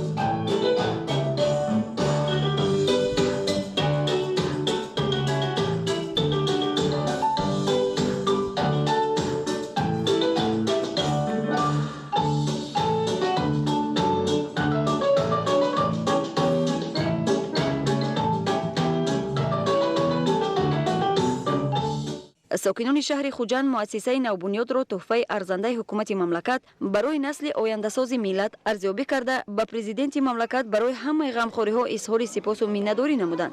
باعث خرسندی است که امروز با دستگیری بی‌واسطه اساسگذار صلح و وحدت ملی پیشوای معظم ملت امامعلی رحمان دیار عزیز و ارجمند ما بسیار زیبا گردیده ایستاده است. ما باشندگان شهر خوجند که کودکان ما تربیت گیرندگان همین باغچه می باشند خوشنود از آن هستیم که باغچه مذکور با طور زمانوی به استفاده داده شد. و پرزیدنت کشورمان محترم امامعلی رحمان برای غمخواری بی‌نظیرشان عرض سپاس و منتداری خویش را بیان می نمایم. پیشوای ملت محترم امامعلی رحمان تربیت دهندگان را برای تربیت کودکان در روحیه خودشناسی و خودآگاهی و وطن دوستی و وطن پرستی هدایت کردند. خورشید نجمیدین، فردوسی بابانظر از شهر خوجند. در شهر خوجند اساسگذار صلح و وحدت ملی پیشوای ملت پرزیدنت جمهوری تاجیکستان محترم امامعلی رحمان بینای نوی شعبه بازرسی دولتی اتومبیلی ریاست وزارت کارهای داخلی جمهوری تاجیکستان در ولایت سوخت را افتتاح نمودند. با کارمندان ریاست وزارت کارهای داخلی جمهوری تاجیکستان در ولایت سوخت از جانب پیشوای ملت محترم امامعلی رحمان 4 عدد ماشین خدمتی تقدیم کرده شد. اساسگذار صلح و وحدت ملی پیشوای ملت پرزیدنت جمهوری تاجیکستان محترم امامعلی رحمان در شهر خوجند بینای نوی شعبه بازرسی دولتی اتومبیلی و شناسنامه‌دهی ریاست وزارت کارهای داخلی جمهوری تاجیکستان در ولایت سوخت را که با طرح خاصه در مساحت عمومی 10,000 متر مربع بنیاد گردیده است با برداشتن پرده از روی لوحه رمزی افتتاح نمودند.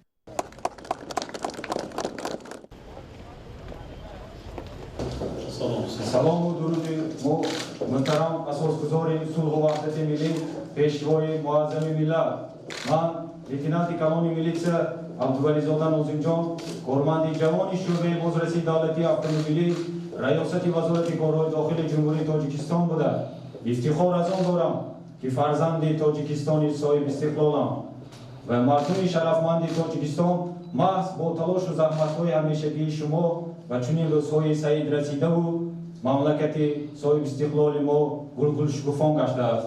ман академияи вазорати корҳои дохилии ҷумҳурии тоҷикистонро хатм намуда бо ҳазорон орзуҳои нек ба сафи мақомоти милитсия пайвастам. имрӯз ифтихор аз он дорам ки орзуҳои кӯдакиам амалӣ гардида барои хизмат ба ватан модар ва пешвои муаззами миллат омодаам. маҳз бо талошу заҳматҳои пайвастаи шумо шароиту кору таҳсил ва зиндагӣ дар тоҷикистони соҳиб истиқлол беҳтар гардида мардум аз он ифтихор мекунанд. вусъати корҳои созандагиву ободкорӣ бахшида ба ҷашни 30-солагии истиқлолияти давлатии ҷумҳурии тоҷикистон шодиро дар дилҳо меафзояд. бунёди бинои нави барои кормандони шӯъбаи бозрасии давлати автомобилӣ ин нишонаи возеҳи шумо ҷаноби олӣ ба кормандони милитсия аст. ҷавобан ба чунин ғамхориҳо мо кормандони шӯъбаи раёсат тантанавор ваъда медиҳем ки вазифаҳои хизматии хешро софдилона иҷро ва барои халқу ватани азизамон хизмат мекунем. дар ошёнаи якуми бинои нави шӯъбаи бозрасии давлатии автомобилӣ 7 ҳуҷраи корӣ, дар ошёнаи дуюми он 5 ва дар ошёнаи сеюм 3 утоқи корӣ, толори маҷлис ва хобгоҳ ҷойгир мебошад. дар таххонаи бинои мазкур бошад хазина, 2 утоқи корӣ ва толори варзишӣ барои кормандон ҷойгир аст. корҳои сохтмонӣ дар иншооти мазкур моҳи марти соли 2019 оғоз гардида, моҳи августи соли ҷорӣ бо ҷалби бинокорони маҳаллӣ бо истифода аз масолиҳи сохтмони истеҳсоли ватанӣ ва бо сифати баланд бунёд шудааст. از جانب سرفرمانده عالی قواهای مسلح جمهوری تاجیکستان محترم امامعلی رحمان به ما کارمندان بازرسی دولتی اتومبیلی ریاست وزارت کارهای داخلی در ولایت سوخت تحفه بی‌بها تقدیم کرده شد. این ما کارمندان را باز هم وظیفه‌دار می‌نماید که در دایره اجرای طلبات کارهای خود باز هم مسئولیت شناس باشیم، خدمت خود را خوب برآوریم تا اینکه دولت و ملت عزیزمان از کار و بار فعالیت ما راضی باشند. ما آن دستورهایی که امروز از طرف سرفرمانده عالی قوای مسلح جمهوری تاجیکستان محترم امامعلی رحمان گفته شد آنها را اجرا نموده کوشش می‌کنیم که در سطح تامینات ترتیبات جمعیتی و بلند برداشتن انتظام اشتراکچیان حرکت را و پس کردن سطح صدمانکی دولت کوشش و به نتیجه نظارت به دست می‌آوریم. пешвои миллат муҳтарам эмомалӣ раҳмон ифтитоҳи бинои навро дар доираи истиқболи сазовор аз 30-солагии истиқлолияти давлатии ҷумҳурии тоҷикистон ба кормандони соҳа табрику муборакбод намуданд. мавриди зикр аст ки бо шарофати соҳиби истиқлолии мамлакат ва таваҷҷӯҳи пайвастаи ҳукумати кишвар дар ҳама шаҳру ноҳияҳои ҷумҳурӣ барои кормандони мақомоти ҳифзи ҳуқуқу тартибот шароити арзандаи корӣ фароҳам оварда шудааст. از جانب پیشوای معظم ملت محترم امامعلی رحمان به کارمندان بازرسی دولتی اتومبیلی ریاست وزارت کارهای داخلی جمهوری تاجیکستان در ولایت سوخت 4 عدد ماشین خدمتی تقدیم کرده شد. امروز روز خرسندی می باشد چونکه از جانب پیشوای معظم ملت پرزیدنت جمهوری تاجیکستان محترم امامعلی رحمان و 4 شهر و ناحیه‌های ولایت سوخت واسطه نقلیات خدمتی تحفه کرده شد. از این ما اقدام گرفته دکان خدمت برده به خلق وطن صادقانه خدمت میبریم. پرزیدنت مملکت محترم امامعلی رحمان بعد از شناسایی با شرایط کاری در بینای نو کارمندان ساحه را به خدمت صافدلانه و صادقانه به نفع خلق وطن به سهمگذاری بیشتر در تامین آرامی و ثبات جامعه هدایت کردند.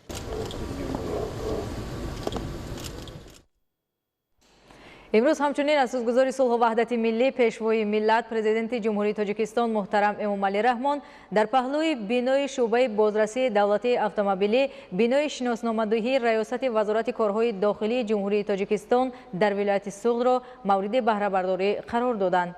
افتتاح چنین بیناهای خوشتر و زمانوی بهر مستحکم کردن زمینه مادی و تکنیکی ساختارهای وزارت کارهای داخلی جمهوری تاجیکستان در تمام شهر و ناحیه‌های مملکت مساعدت می‌نماید.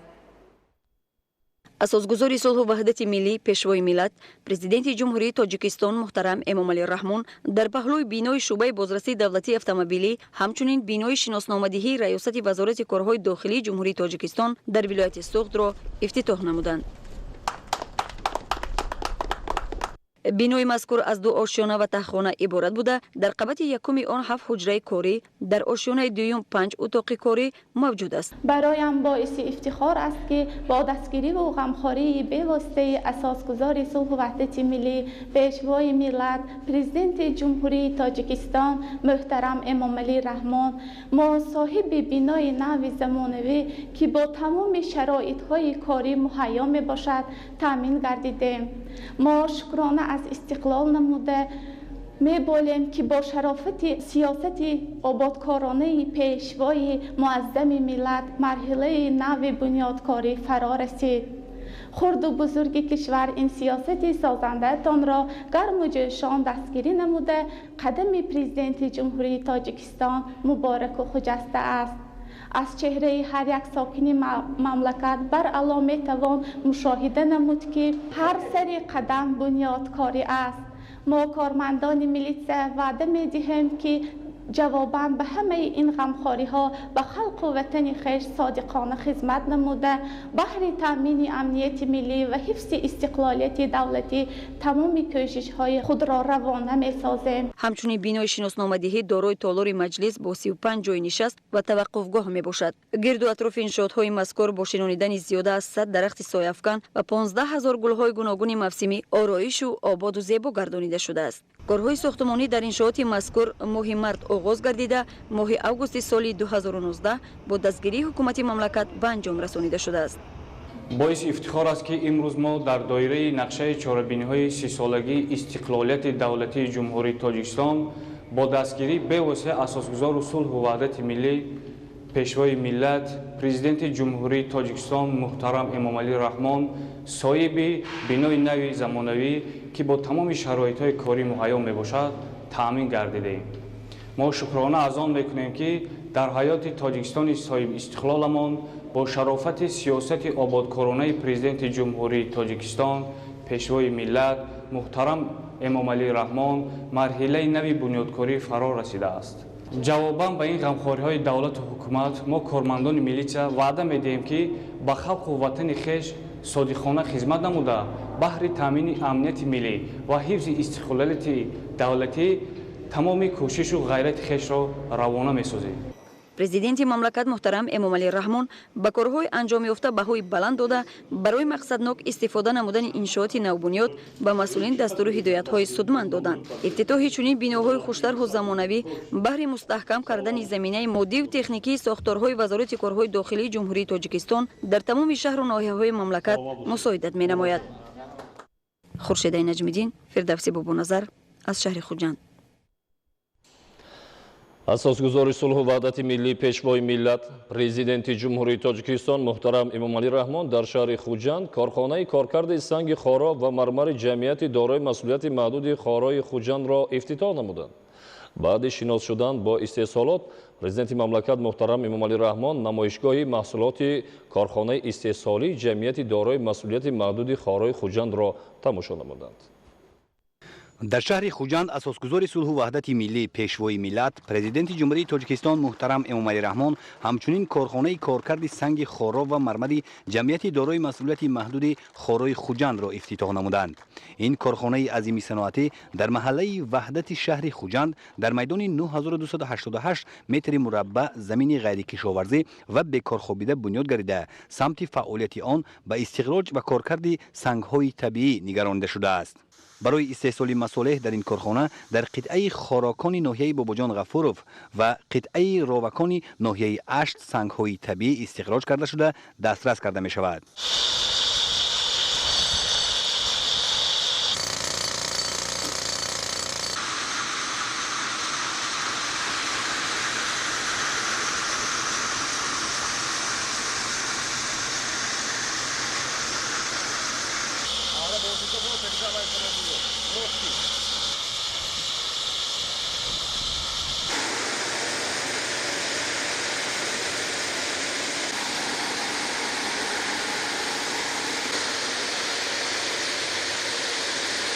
ذخیره اشیاء خام در این کانها برای بیش از 50 سال کافی می باشد. حجم استخراج خارسنگ در کارخانه مذکور در یک ماه از 60 تا 120 متر مکعب را تشکیل می دهد.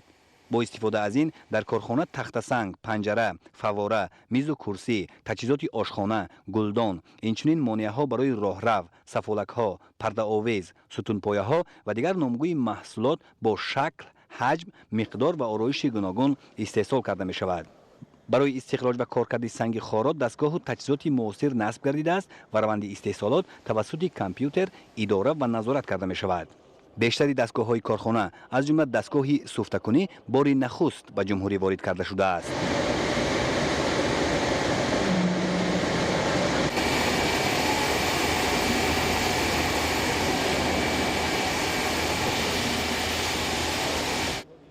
به سروری دولت محترم امامعلی رحمان اطلاع داده شد که در کارخانه کارکرد سنگ خارا و مرمری جمعیت دارای مسئولیت محدود خارای خوجند 58 نفر ساکن محله با جای کار دائمی و معاش از 1500 تا 2000 سامانی تامین گردیده است. مسئولان نقشه دارند تا جشن 30 سالگی استقلالیت دولتی جمهوری تاجیکستان فعالیت کارخانه را وسیع نموده در همین زمینه باز 30 جای نوی کاری تأسیس دهند.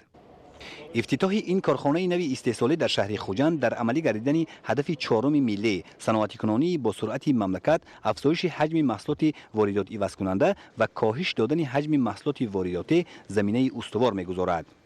بعد شناس شدن با استحصالات، پرزیدنت مملکت محترم امامعلی رحمان نمایشگاه محصولات کارخانه استحصالی جمعیت دارای مسئولیت محدود خارای خوجند را تماشا نمودند. در این نمایشگاه نامگوی گوناگون محصولات و مصالح در این کارخانه استحصال شونده به نمایش گذاشته شد. امکان تأسیس چنین یک کارخانه عظیم صنعتی در شهر خوجند در زمینه موجود بودن ذخیره‌های بوی طبیعی، خاصه سنگ‌های گوناگونی برای کارکرد و از آن استحصال نمودن نامگوی زیادی محصولات و مصالح موافق به میان آمد. اشیاء خام محصولات کارخانه کارکرد سنگ خارا و مرمری جمعیت دارای مسئولیت محدود خارای خوجند پرره از حساب ذخیره‌های طبیعی وطنی دسترس کرده می شود. در شرایط جمهوری تاجیکستان که 93% آن را کوه‌ها تشکیل می‌دهند، امکانیت فراخ استخراج و کارکرد ذخیره‌های طبیعی از جمله سنگ موجود است و استفاده ثمرناک و عاقلانه آن مهم می‌باشد. با نظر داشت این و همزمان زیاد بودن طلبات چنین نوع محصولات در مملکت، پیشوای ملت محترم امامعلی رحمان به مسئولان جمعیت دارای مسئولیت محدود خارای خوجند جهت باز هم بیشتر نمودن حجم استحصالات، تامین پره طلبات اهالی با این نمود محصولات و به راه ماندن صادرات محصولات از سنگ آماده شده دستور و هدایت ها دادند. چطوری که با همگان معلوم است امروز از جانب حکومت جمهوری تاجیکستان به خصوص با دستگیری به واسطه پیشوای معظم ملت محترم امامعلی رحمان در سمت وارد نمودن دستگاه‌های تجهیزات استحصالی از خارج کشور یک قطار امتیازها فراهم آورده شده است. آزاد بودن صاحبکاران از در وقت وارد نمودن نمود گوناگون تجهیزات معاصر از پرداخت گمرکی به ما امکان داد که بخشیده به 30 سالگی استقلالیت جمهوری تاجیکستان همین کارخانه معاصر را تأسیس دهیم. در همین زمینه ما به کارخانه 15 دستگاه‌های تجهیزات حاضر زمان دارای صفت بلند وارد کردیم که اکثر آنها در جمهوری و حتی در قلمرو آسیای میانه بی‌نظیر میباشد. از جمله دستگاه‌هایی که برای تیار کردن شاستون‌ها، دستگاه‌های سوفته‌کنی، دستگاه‌های لازری، دستگاه‌های پیوست‌کنی دندان‌های چرخ‌ها و غیره. ما از دستگیری پیوسته و توجه خاصی اساسگزار صلح و وحدت ملی پیشوای ملت پرزیدنت جمهوری تاجیکستان محترم امامعلی رحمان خیلی خوشحال بوده منتداری صمیمی خود را بیان می‌سازیم و کوشش می‌کنیم که در آینده حجم استحصالات و شماره کادران را زیاد نموده و همزمان صادرات محصولات خویش را به خارج کشور به راه مانیم. در دایره سفر کاری به شهر خوجند اساسگزار صلح و وحدت ملی پیشوای ملت پرزیدنت جمهوری تاجیکستان محترم امامعلی رحمان در شهر خوجند کارخانه کارگرد روغن جمعیت دارای مسئولیت محدود زیربعک را رسما به استفاده سپردند. اقدام صاحبکار از جانب پیشوای ملت محترم امامعلی رحمان برای سهمگذاری در تأمین بازار داخلی با محصولات وطنی واردات عوض کننده و همچنین صادرات محصولات به خارج مملکت شایان تحسین ارزیابی گردید. گزارش صدرالدین سراج‌الدین. در شهر خوجند همچنین با اشتراک اساسگزار صلح و وحدت ملی پیشوای ملت پرزیدنت جمهوری تاجیکستان محترم امامعلی رحمان کارخانه کارکرد روغن جمعیت دارای مسئولیت محدود زیرو اکا به استفاده داده شد. کارخانه مذکور از طرف صاحبکار محلی عبدالمبین عبدالشکورов تأسیس داده شده در آن در یک شبانه روز تا 30 تن روغن رستنی کارکرد می شود. روغن خام آفتابپرست، پخته، رپس و سویا از کارخانه‌های روغنکشی وطنی و اینچنین از خارج مملکت به این کارخانه دسترس گردیده با استفاده از دستگاه و تجهیزات حاضر زمان در 7 مرحله و در شرایط پوشیده پاکسازی کرده می شود. در نتیجه پالایش چندین کرته روغن بی‌ضرر، بلندصفت و جوابگو به استاندارد بین‌المللی آماده کرده می شود. در کارخانه معاصر جمعیت دارای مسئولیت محدود زیرو اکا 40 نفر ساکن محلی با جای کاری دائمی تأمین گردیدند. معاش کارمندان به حساب میانه 1500 سامانی را تشکیل می دهد. تجهیزات کارخانه زمانوی بوده جریان کارکرد روغن رستنی توسط تکنولوژی معاصر نظارت می گردد. محصولات به کارخانه وارد شده و هم بعد کارکرد یعنی محصولات تیار از تشخیص پوره گذرانده می شود. در زمینه کارکرد درست و تشخیص همه‌جانبه متخصصان به صفت و بخطری محصولات کفالت می دهند. تشخیصگاه جمعیت با دستگاه‌های زمانوی مجهز گردانده شده است و در آن متخصصانی با تجربه به کار جلب گردیدند. В современном мире для дальнейшего прогресса и благосостояния необходимо не допускать ошибок при производстве, чтобы у потребителя не возникало претензий к товару. Именно система контроля качества позволяет выполнить эту задачу. Производство высококачественного масла, которое мы делаем на нашем предприятии, невозможно представить без оперативного технохимического контроля, который осуществляется на всех этапах, начиная от приемки сырья, далее переработка, получение полуфабрикатов и конечный итог – это уже готовая продукция. На данный момент именно технохимический контроль позволяет обеспечить соблюдение всех технологических параметров оптимальных, чтобы не допустить сбоев и вовремя их устранить. Дальше это минимальные затраты сырья и материалов и, конечно, качество готовой продукции, чтобы соответствовало действующим стандартам. Наша лаборатория осуществляет проверку на всех этапах, и мы работаем в соответствии с таджикскими и международными ГОСТами и нормативами. دستگاه و تجهیزات کارخانه در مساحت 1000 متر مربع و در 7 قبت وصل و نصب گردیده است. چون این نمود تکنولوژی کارکرد روغن رستنی بار نخست به مملکت وارد کرده شده است و برای محیط زیست ضرر نمی‌رساند. برای نگهداری روغن در صحن کارخانه و اینچنین داخل بنای اساسی ظرف‌های مخصوصی به همه حالت تاب‌آور گذاشته شده است که حجم عمومی گنجایش آنها به 400 تن برابر می‌باشد. بعد کارکرد پوره روغن رستنی با تمغه عالیه و صافی در حجمی از 0.5 تا 5 لیتر بند و بست می شود. محصولات کارخانه اساساً در بازار داخلی به فروش گذاشته شده، همچنین به کشورهای آسیای مرکزی و جمهوری اسلامی افغانستان صادرات می شود. در آینده مسئولان نقشه دارند استحصال چربوی رستنی را نیز به راه مانند. برای عملی نمودن این هدف تجهیزات اساسی الک خریداری و وارد کرده شده است. تکنولوژی استحصال چربو از روغن رستنی در جهان همگی 10 سال پیش به راه مانده شده است و در مقیاس آسیای میانه هنوز وجود نداشت. بعد به کار انداختن این خط استحصالی کارخانه جمعیت دارای مسئولیت محدود زیرو اکا در جهان 26مین کارخانه استحصال کننده این نمود محصولات به حساب خواهد رفت. چربوی رستنی اساساً برای استحصال محصولات خوراکواری، خاصه محصولات شیری، گوشتی، شیرینی ها و غیره استفاده برده می شود و امروز به جمهوری از خارج کشور وارد می گردد. کارخانه کارکرد روغن رستنی جمعیت دارای مسئولیت محدود زیرو اکا در محله وحدت شهر خوجند در میدان قریب 1 هکتار بنیاد کرده شده است. اقدام صاحبکار از جانب پیشوای ملت محترم امامعلی رحمان برای سهمگذاری در تامین بازار داخلی با محصولات وطنی واردات عوض کننده و همچنین صادرات محصولات به خارج مملکت شایان تحسین ارزیابی گردید. گروه شرکت اوانگارد زیاده از 20 سال می شود که به واردات و فروش روغن رستنی مشغول است. در توازن شرکت سیخ‌های کارکرد، بند و بست و نگهداری روغن رستنی موجود می باشند.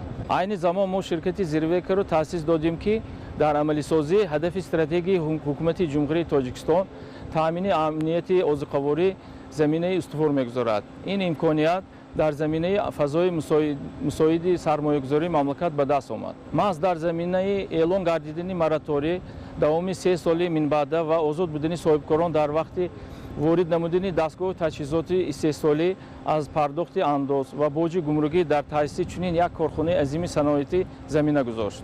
خط دائمی استحصال روغن که ما نصب نمودیم در قلمرو جمهوری نظیر ندارد.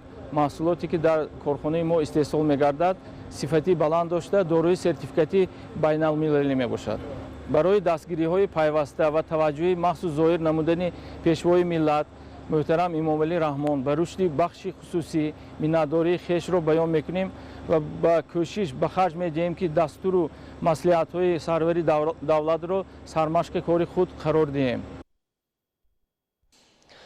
اساسگزار صلح و وحدت ملی پیشوای ملت پرزیدنت جمهوری تاجیکستان محترم امامعلی رحمان در شهر خوجند به 100 نفر یتیم کل کمک مادی رسانیده با آنها صحبت گرم و صمیمی دایر نمودند. خوانندگان در نوبت خود به سروری رعیت پرور و پدر غمخوار خویش برای همه دستگیری ها و شرایط سازگار زیست و تعلیم اظهار سپاس نمودند. در دوره سفر کاری در ولایت سوخت در شهر خوجند اساسگزار صلح و وحدت ملی پیشوای ملت پرزیدنت جمهوری تاجیکستان محترم امامعلی رحمان به 100 نفر یتیم کل کمک مادی رسانده با آنها صحبت گرم و صمیمی دایر کردند. این نوبت خوانندگان صنف‌های از 6 تا 11 مکتب اینترنت‌های شهر و ناحیه‌های خوجند، بستان، اشت و مسچا از تحفه‌های پیشوای ملت محترم امامعلی رحمان که از کمک پولی، سر و لباس و دسترخوان ایدانه عبارت بود بهره‌ور شدند. این تدبیر در دوره سیاست اجتماعی سرور دولت عملی شده. ضمن سخنرانی در نزد یتیمان پیشوای ملت محترم امامعلی رحمان اوید با توجه دائمی رهبریت دولت و حکومت نسبت به کل طبقه نیازمند اندیشه‌رانی کردند. ما امروز در عرفه منم سزاوار پیشواز گرفتن جشن 28 سالگرد استقلالیت دولتی جمهوری تاجیکستان قرار داریم و مقصد داشتیم که در رفته سفر نیست با شمایان مدادگیری کنیم و کمی هم باشد مردم دستگیری‌های خود را برسیم. این سال گذشته 237 نفر خوانندگان ختم کنندگان تمام مکاتب جمهوری مکتب اینترنت‌ها یا شمارک‌ها و دانشگاه و دانشگاه‌های عالی مملکت داخل شدند. شماره این ساله من فکر می‌کنم از سال گذشته کم نیست. برای همین هم اگر در یاد داشته باشه من دائما تاکید می‌کنم به شما که خوانید وقت را خود غنیمت استفاده بوده خوانید زبان آموزید تکنولوژی الکترونی را مسئول کردن خب دانش خوب داشته باشید. وقتی که ما هر کلام شما را داخل میکنید و دانشگاه‌های عالی در اونجا صفت یک سطح دانشی مکمل داشتن در اگر سطح دانش مکمل نباشد خوب نباشد خواندن شما تحصیل شما در این دانشگاه و دانشگاه خیلی مشکل میشه. یعنی زمینه اساس اونایی که خواننده‌های صنف‌های 8 و 10 هستند باید از خود اختصاص آینده خودشان یعنی تبدیل آینده خودشان از خود با اختیار کدام اختصاص کسب هنر و ذوق دارید همان ذوقتان بیشتر است انتخاب کنید و در همین جاده دانش آموزی کنید بیشتر دقت کنید از فن‌هایی که اختصاص‌هایی که شما با مرکز تستی مراجعت کردن و کدام کلاسی ها که امتحانات وارد می‌شود برای همون آمادگی پورا کنید. خب غمخواری دولت و حکومت در با شما موقتی نیست دائمی است. وظیفه ما تربیت کردن بین و پرستش کردن شما است. من دائما تاکید میکنم در حیات در زندگی و همه کدوم پاس زندگی نگاه کردن هیچگاه وقتاده شدن در کار نیست. حیات خودش مبارزه است. زندگی خودش مبارزه است. برای همین شما فرزندان عزیز هیچگاه وقتاده باید نباشید. مربیای خوب دارید، آموزگاران دارید که نسبت به شما مثل پدر و مادرتان همکار است. دولت حکومت جمهوری تاجیکستان شما را سایه می‌کنید. من بار دیگر در عرفه جشن ملی استقلال قرار داریم. شما را و شما سلامتی، خوشبختی، عمر دراز و خواهش خوب آرزومند هستم. خوانندگان در نوبت خود به سرور رعیت پرور و پدر غمخوار خویش برای همه دستگیری ها و شرایط سازگار زیست و تعلیم اظهار سپاس نمودند. السلام علیکم پدر عزیز و مهربان. من کامران کاملبای خواننده صنف نهم لیسه دانشگاه دولتی حقوق بیزنس و سیاست تاجیکستان میباشم. پدر عزیز، ما با شما همیشه افتخار داریم. ما یتیم کل باشیم هم، لیکن خودمان را هرگز یتیم نمی حسابیم، زیرا چون شما پدر عاقل و دلسوز و غمخوار داریم. ما همه روز پشتیبانی شما، پیشوای معظم ملت و حکومت جمهوری تاجیکستان را احساس می‌کنیم. خاطرمان جمع است که نسبت تقدیر ما بی‌طرف نیستیم. ما از یگان چیز تنقیصی نمی‌کشیم. در مکتب‌های زمانوی تحصیل می‌کنیم. آموزگاران غمخوار و دلسوز همیشه در بر ما هستند.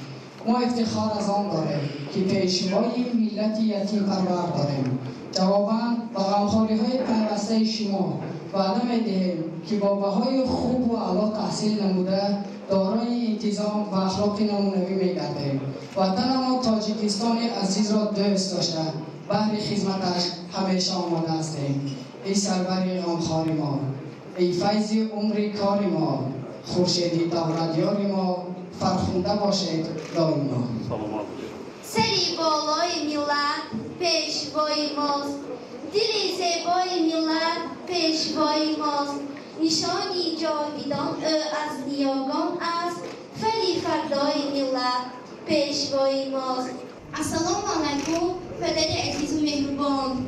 من شهلا جرایمه، خواننده صنف هشتمی مؤسسه تحصیلاتی میانه عمومی رقم دهم شهر خوجند می باشم. شما پدر ملت هستید. ما با شما افتخار میکنیم.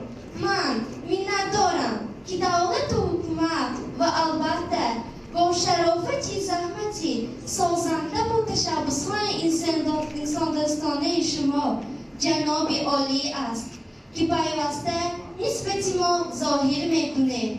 جواباً با همخوری‌های شما وعده می‌دهم که با بهاهای خوب و اعلی و انتظامی نمونوی تحصیل میکنم. من آرزو دارم که طبیب شوم و ملت و دولت خویش صادقانه خدمت نمایم. سلامت باشید. السلام علیکم پیشوای معظم ملت. من زاده دوران استقلال شکرانه از آن دارم که در همین زمانه آرام و آسایشته عمر به سر میبرم و خرسند و خوشنود از آن هستم که آن را سرور عاقل و دانا و پدر معنوی مایتیمان راهبری میکنند. من زمیره باباجان و خواننده صنف 11 مؤسسه تحصیلات میانه عمومی رقم 14 از ناحیه باباجان غفورов میباشم و این روز بر این واخوری با شما با همراه دادرچم صاحب جان آمدم. سراحت میnnetدارم که شما پیوسته غمخوری ما یتیمان هستید و نمیگذارید که ما یتیم بودن خود را احساس نماییم. آرزو دارم که بعد ختم مکتب در دانشگاه دولتی شهر دوشنبه داخل گردیده طبیب شوم. جواباً به همه غمخوری‌های شما پدرجان عزیز من از نام خود و همسالانم شما را باور میکنانم که با دانش خود پرچم وطن عزیزمان را بالا میبرداریم. سلامت باشید. سلامت باشید. در ولایت سوخت 15 مؤسسه اجتماعی اینترنت‌ها، خانه کودکان و معیوبان عمل می‌کند که در آنها 470 نفر کودک یتیم به غمخواری دولت و حکومت فرا گرفته شدند. از شماره عمومی 470 یتیم 245 کسی آن را دختران تشکیل می‌دهند. مؤسسه‌های اجتماعی از طرف حکومت جمهوری مبلغ گذاری شده با هدایت به واسطه پرزیدنت مملکت سرپرستان از حساب وزارت اداره‌های دولتی و شخصان احسانکار در عرفه عید و ایام از سال باشندگان خبر گرفته با آنها سر و لباس، خوراکه، اشیاء خوانش و دیگر مواد دسترس می‌کنند. اینچنین با دستگیری پیشوای ملت محترم امامعلی رحمان در مرکز ملی تستی نزد پرزیدنت جمهوری تاجیکستان برای یتیمان امتیازهای مخصوص معین گردیده آنها با کوتاهای جدا نموده سرور دولت به امتحان با مؤسسه‌های عالی کشور برای ادامه تحصیل قبول کرده می‌شوند.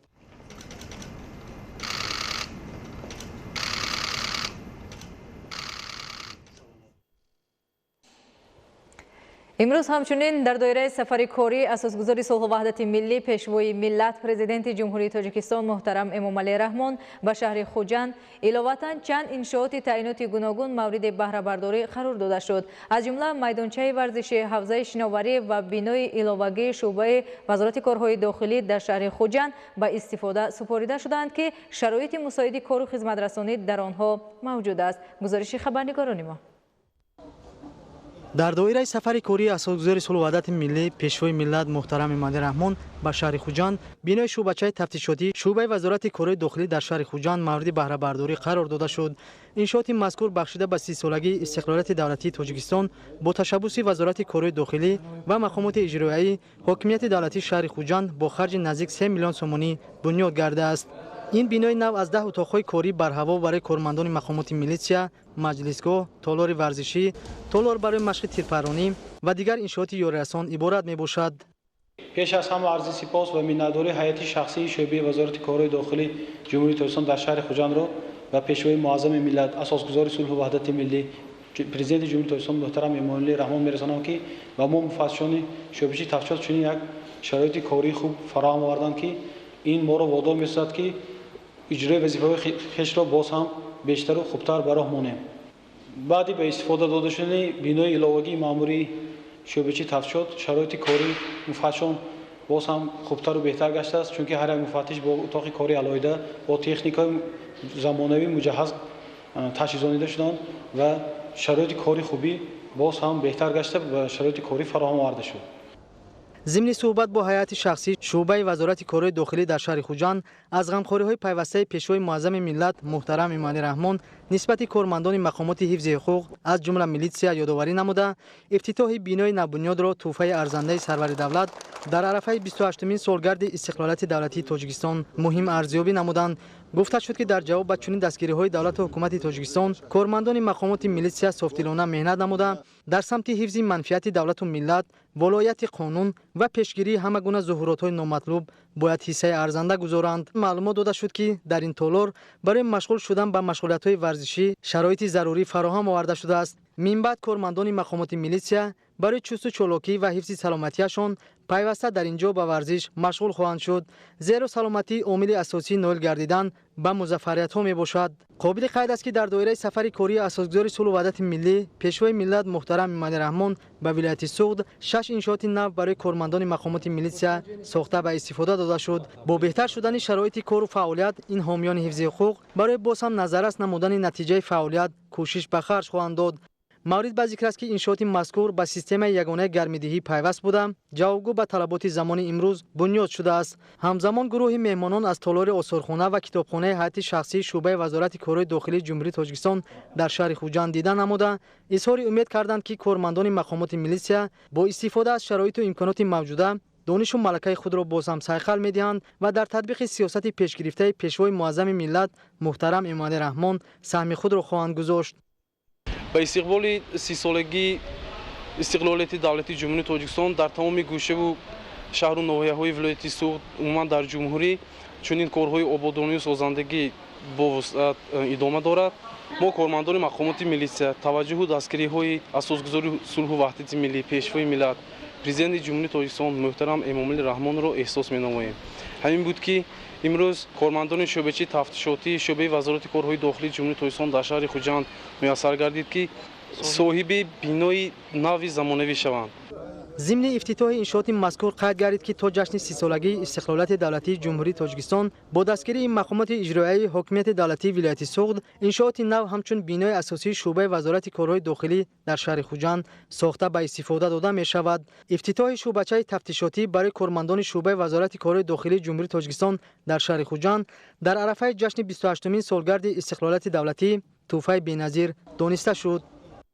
در دایره سفر کاری اساسگذار صلح و وحدت ملی پیشوای ملت پرزیدنت جمهوری تاجیکستان محترم امامعلی رحمان به شهر ناحیه‌های ولایت سوخت با اشتراک رهبریت مقامات اجرایی حاکمیت دولتی ولایت سوخت، مرکز جمهوری علمی سرطانشناسان و نمایندگان دپارتمنت تکنیکی اجنسی بین‌المللی نیروی اتم بینای نوی شعبه توبت نوری مرکز سرطانشناسی ولایت سوخت مورد بهره برداری قرار گرفت. در اساس دستور سپارش‌های پیشوای ملت محترم امامعلی رحمان با مبلغ‌گذاری مقامات اجرایی حکومت دولتی ولایت سوخت با خرج 5 میلیون سومانی بنای شعبه طبابت نوری بنیاد کرده شد. طبق لایحه بنا با نظرداشت طلبات ضروری طبی که مطابق با پیشگیری و طبابت بیماری سرطان معین کرده شده است بنیاد گردیده است. طبر اطلاع دادن بینای شعبه طبابت نوری دارای سیستمی بنقشه‌گیری، حجره‌های کاری طبیبان، حجره‌های فیزیک‌های طبی، حجره‌های طبیبان ریولوکو، حجره‌های بستری عبارت از 10 کت، کامراهای مشاهده‌ای، سیستم امنیتی داخلی بنا و بیرونی آن میباشد. با دستگیری حکومت جمهوری تاجیکستان، مقامات اجرایی حکومت دولتی ولایت سوخت، وزارت تندرستی و حفظ اجتماعی اهالی جمهوری تاجیکستان و مبلغ‌گذاری اگنتی بین‌المللی نیروی اتم به این بیمارخانه به مبلغ 13 میلیون سومانی دستگاه‌های گوناگونی تشخیص و طبابت وارد کرده شد. این تجهیزات به ما امکانیت می‌دهد که برای تشخیص گذراندن برای طبابت بیماری‌های سرطان پوست، معده، روده، شوش، لیمفگیری ها ما میتونیم پورا با بیماران معالجه بلندصفت پیشنهاد نماییم. تا امروز بیماران مجبور بودن با پایتخت مملکت به شهر دوشنبه یا بیرون از کشور و جمهوری همسایه برای گرفتن این معالجه سفر کنند. اکنون این مشکلات از بین رفت. با مورد بهره برداری قرار گرفتن این بنا برای تشخیص و طبابت گرفتاران بیماری سرطان شرایط خوب فراهم گردید. مورد به ذکر خاص است که قبلا برای تشخیص و طبابت بیماری سرطان در خارج مملکت برای یک نفر در یک سفر تا $3600 صرف میشد. همکنون گرفتاران این نمود بیماری امکان دارند در این مرکز با خرج همگی 1600 سومانی از تشخیص و طبابت گذشته باشند که نسبت به خارج مملکت قریب 10 مرتبه ارزان می باشد. مرکز سرطان شناسی ولایت سوخت پوره از تعمیر خوشصفت برآورده شده است. بنا دارای 110 کت می باشد و در این مؤسسه مخصوص گردانده شده 160 نفر متخصصان ساحه فعالیت دارند. همه روزه برای از تشخیص گذاشتن به این بیمارخانه تا 200 نفر مراجعت می نمایند. در مجموع مراجعت ساکنان در یک سال از 15 تا 17 هزار نفر و بستری نمایی بیماران تا به 5000 نفر برابر می گردد. مرکز سرطان شناسی ولایت سوخت از سالهای 60 عصر گذشته این جانب فعالیت دارد. تا به امروز در این مرکز گرفتاران بیماری سرطان با استفاده از اصولهای کیمیاوی و جراحی طبابت کرده می شدند. بنیاد شعبه طبابت نوری و وارد نمودن تجهیزات پیشرفته طبی امکان خوب را در سمت طبابت بیماران با اصولهای پیشرفته طبی جهانی فراهم آورد. در دایره سفری کاری اساسگذار صلح و وحدت ملی پیشوای ملت پرزیدنت جمهوری تاجیکستان محترم امامعلی رحمان به شهر نایهای ولایت سوخت بنای حوض شناوری در شهر خوجند مورد بهره برداری قرار داده شد. طبق اطلاع دادن ساختمان انشاءات در اساس دستور سپارش‌های سرور دولت محترم امامعلی رحمان سال 2018 آغاز گردیده بود و اینک در مدت کوتاه ساختمان آن به انجام رسانده شد. فرمایشگر انشاءات حوض شناوری اداره ساختمان اساسی مقامات اجرایی حکومت دولتی شهر خوجند بوده پدرچی جمعیت دارای مسئولیت محدود اداره ساختمانی رقم 5 می باشد. سال 2018 آغاز کارهای ساختمانی سر شد. کارهای ساختمانی با صفت بلند به انجام رسانیده شد. بنا با طرح و نمود زیبا به استاندارد جهانی جوابگو می باشد. این حوض شناوری 4 فصل سال کار میکند.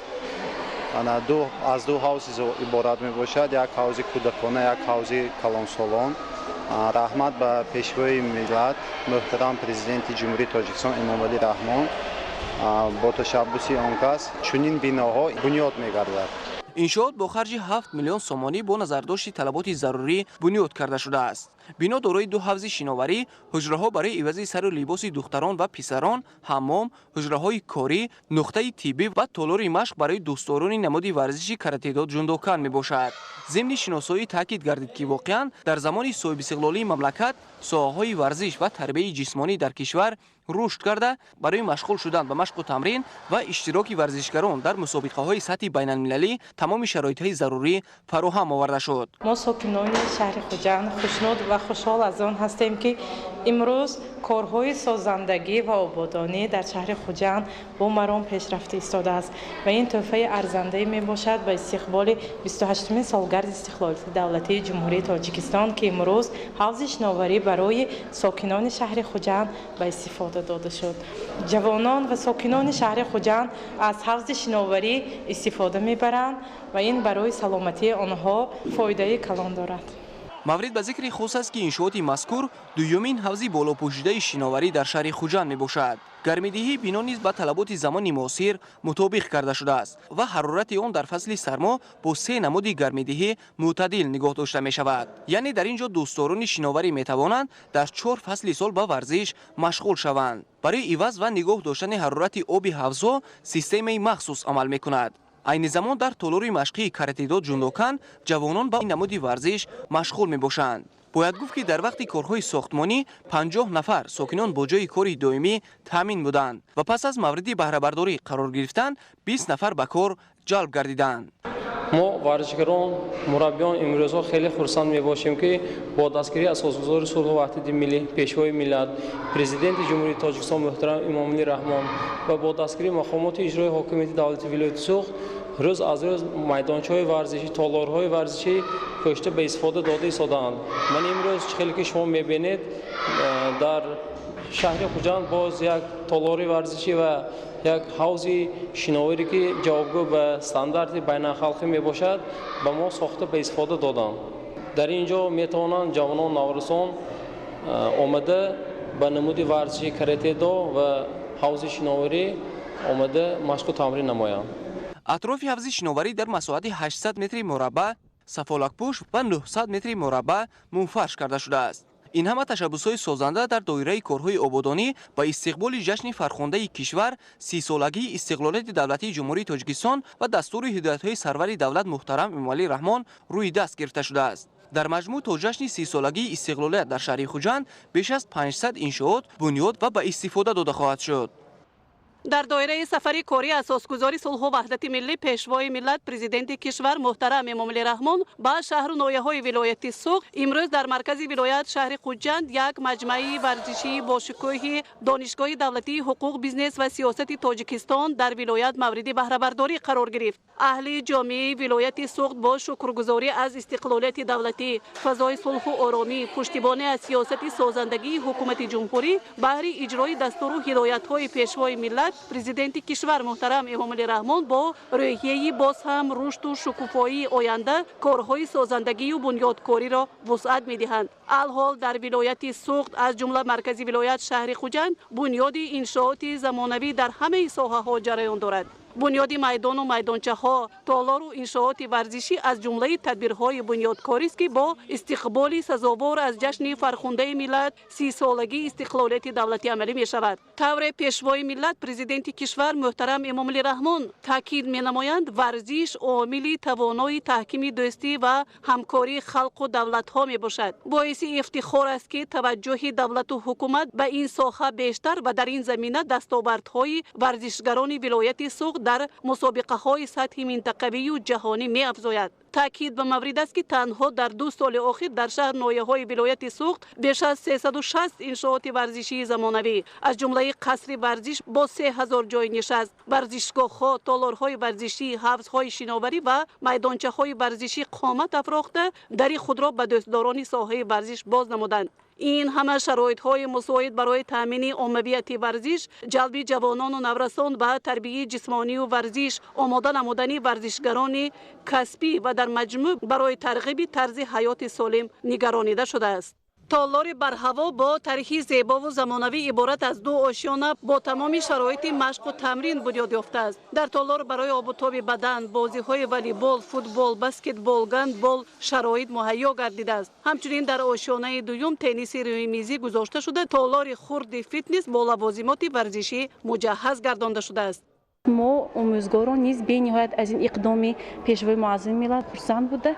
کوشش میکنیم در آینده فارغ از حالتهای درسی با آب و تاب مشق بدن مشغول شویم، زیرا چقدر که میگویم ورزش گروی سلامتی است. تالار از اتاقهای کاری آموزگاران، بنگاه طبی، حجره‌های لباس وزکنی و نقطه سانیتری عبارت است. با برابری به استفاده دادن تالار ورزشی با 400 جای نشست برای باز هم بهتر مشق و تمرین نمودن دانشجویان به خصوص در فصل سرما شرایط فراهم گردید. منتداری خود را از نام خود و از نام جوانان دانشگاه و اساسگزار صلح و وحدت ملی پیشوای ملت پرزیدنت جمهوری تاجیکستان محترم امامعلی رحمان میرسانم که به ما دانشجویان دوران صاحب استقلال تحفه نمودند که ما جوانان از آن استفاده نموده پرچم دولتی خود را به کشورهای دنیا معرفی گردانیم. همچنین امروز در محله تنبوری و فردوسی شهر خوجند یک میدان ورزشی در مساحت 30 به 15 به استفاده داده شد. идомаи ахбор имрӯз дар шаҳри душанбе ҷаласаи 20-уми шӯрои ҳамоҳангсозии роҳбарони мақомоти тафтишотии молиявии давлатҳои аъзои иттиҳоди давлатҳои мустақил баргузор гардид. дар ҷаласа рафти иҷрои масъалаҳои қаблан дар шӯро қабул гардида фаъолияти анҷомдодаи мақомоти тафтишотию молиявии аъзои иттиҳоди давлатҳои мустақил муқовимат ба маблағгузории терроризм ва нақшаҳои минбаъдаи фаъолияти шӯро барои солҳои 2019-2023 баррасӣ карда шуд. дар баромадҳояшон асосгузори сулҳу ваҳдати миллӣ пешвои миллат президенти ҷумҳурии тоҷикистон муҳтарам эмомалӣ раҳмон пайваста таъкид менамояд ки ҷиҳати ноил шудан ба ҳадафҳои олии давлат яъне баланд бардоштани сатҳу сифати зиндагии мардуми кишвар ва ҳифзи иҷтимоии аҳолӣ бояд пешрафти бахшҳои воқеии иқтисодиёт, такмили низоми идораи давлатӣ, суботи молиявӣ, беҳтар кардани фазои сармоягузорӣ ва дастгирии соҳибкорӣ хулоса рушди муназзаму устувории иқтисодиёти мамлакатро таъмин карда шавад. ҷараёни ҷаҳонишавии иқтисодиёти сайёра ки бо суръат идома дорад пеш аз ҳама ба сатҳи содиршавии ҷиноятҳо дар иқтисодиёт таъсири манфӣ мерасонад. фаромилии ҷинояткорӣ мушкил шудани тарзи содиргардидани ҷиноятҳо дар навбати худ ба душвор шудани ошкори онҳо низ оварда мерасонад. аз ин сабаб ҳолати мазкур давлатҳоро водор месозад ки ҷиҳати муттаҳид намудани қувваҳо сайю кӯшиш ба танзим даровардани низоми қонунгузорӣ ва якҷоя муайян намудани самти фаъолият бобати ошкор ва пешгирӣ намудани ҷиноятҳои иқтисодӣ чораҳои умумии судманро амалӣ намояд.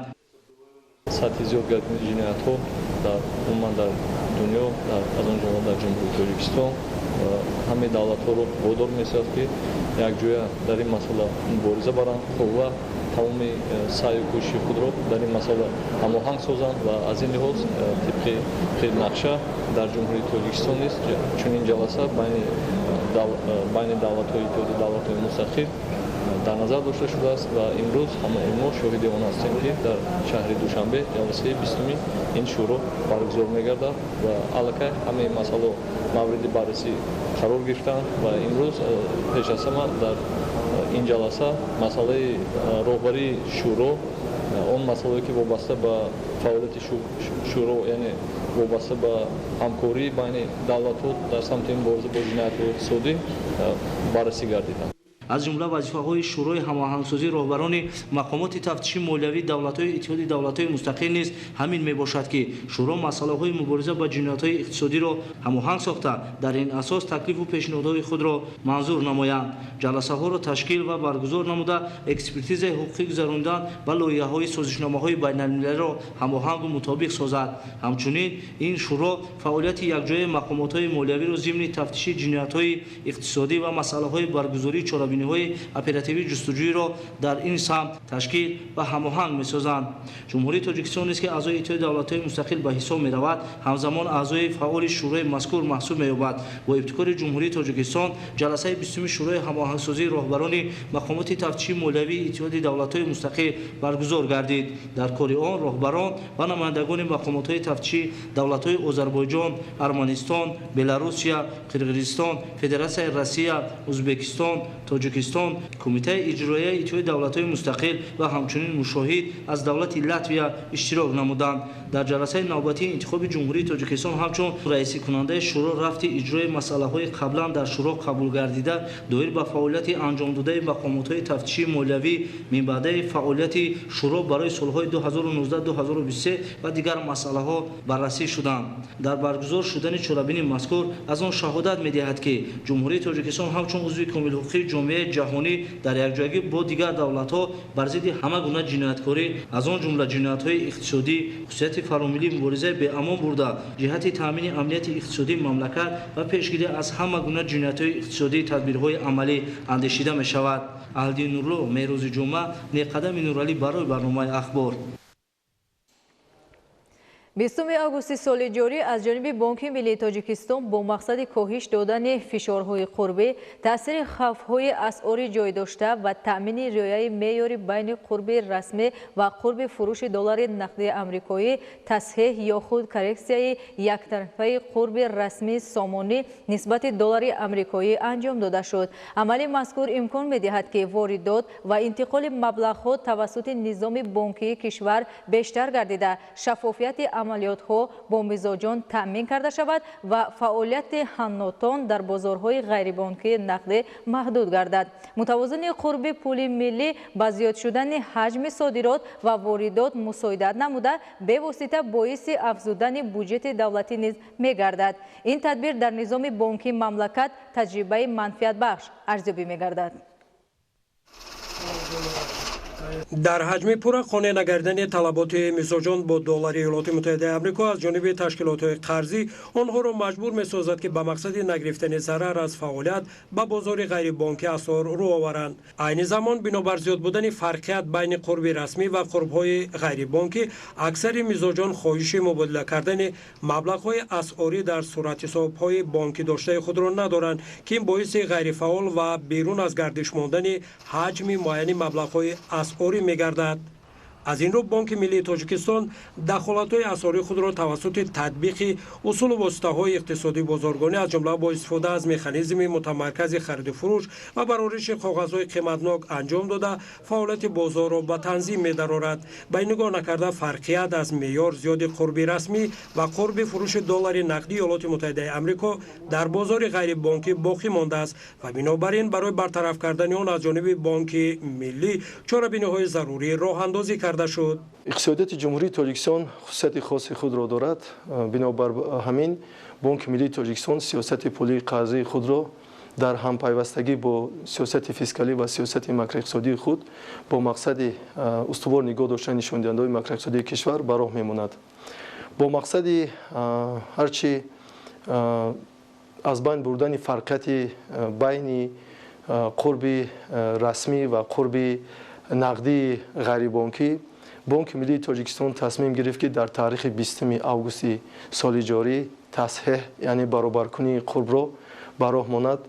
дар натиҷаи баробаркунии қурби расмии Бонки Миллӣ аз 943 ба 970 баробар гардид. ин тавонист фарқияти қурби расмӣ ба қурби ғайрибонкии нақдии берунаро аз 2.7% то ба 1% коҳиш диҳад. механизми баробаркунии фишанги мазкур ҳамчун фишанги маъмулӣ буда марказии дигар кишварҳо низ ба роҳ мемонанд. мақсади асосии ҳамеша тағйир нигоҳ доштани қурби пули миллӣ, ин бо мақсади рақобатпазир намудани иқтисодиёти кишвар, вусъат бахшидан ба механизми ҳаҷми бештари содироти маҳсулоти кишвар ва коҳиш додани фишорҳои қурби асъори хориҷа ба пули миллии кишвар ва инчунин коҳиш додани хавфҳои асъорӣ ба ҳисоб меравад.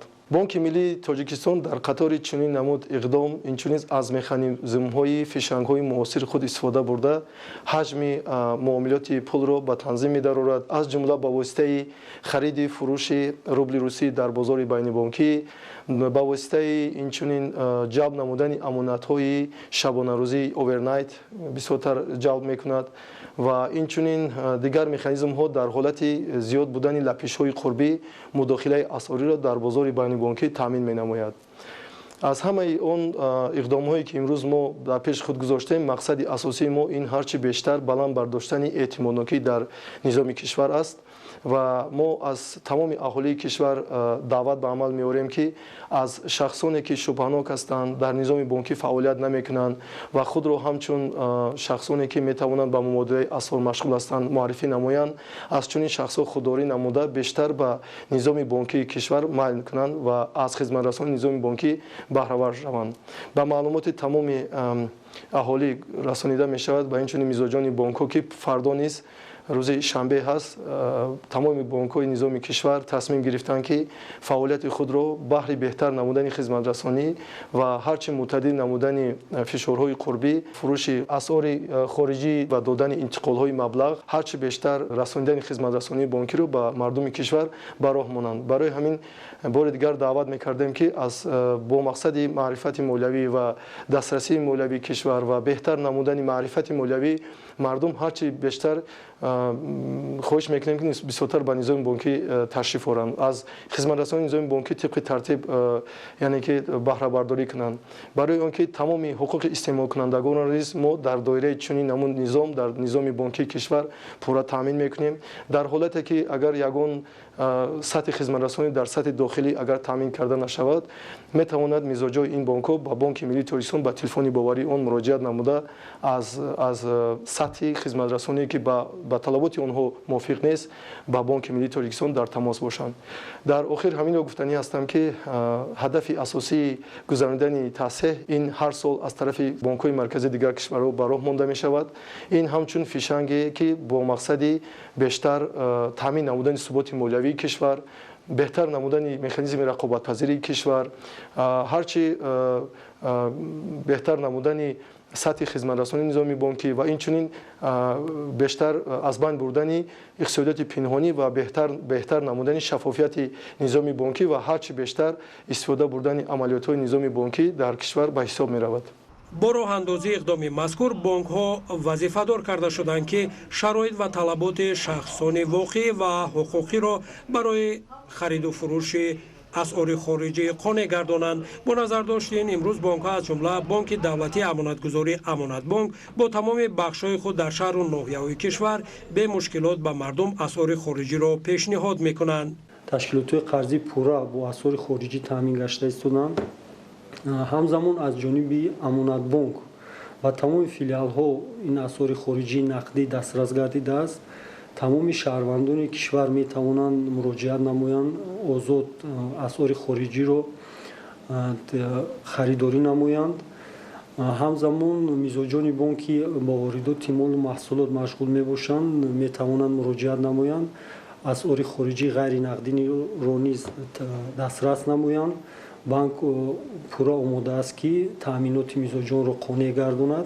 имрӯз аз ҷониби Бонки давлатии амонатгузорӣ Амонатбонк шуъбаҳои муаззаф шуданд ки ба таври шабонарӯзӣ 24 соат фаъолият мекунанд ва дар самти мазкур ҳамаи шароити лозима барои мизоҷон муҳайё карда шудааст. дар баробари бонкҳои давлатӣ ва тиҷоратӣ инчунин бонкҳое ки ба сармоягузории хориҷӣ таъсис ёфтаанд низ вазифадор карда шуданд ки дар таъмини бозори асъорӣ мусоидат کنند. امروز جمعیت سهامی پوشیده خلیق بانک تاجیکستان نیز 24 ساعت برای میزوجان خدمت می‌رسانند. همزمان اولین بانک مالیوی خود در برابر دیگر بانک ها به مشکلات شرایط ضروری را برای دسترس کردن میزوجان خود با اسعار خارجی مهیا کرده است.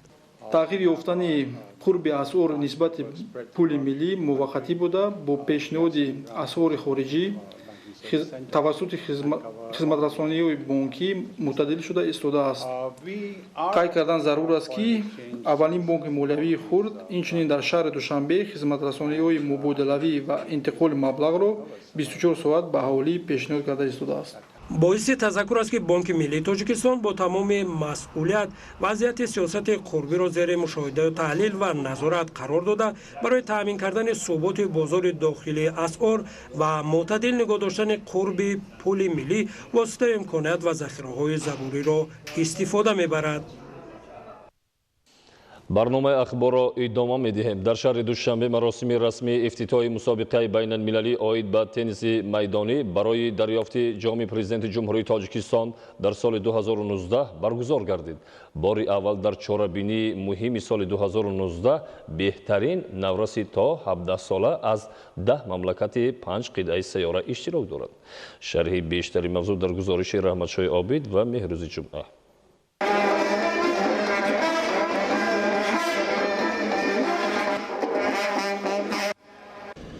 боиси хурсандӣ ва ифтихор аст ки солҳои охир шаҳри душанбе яке аз марказҳои асосии баргузории чорабиниҳои муҳими қитъавию байналмилалӣ гардидааст.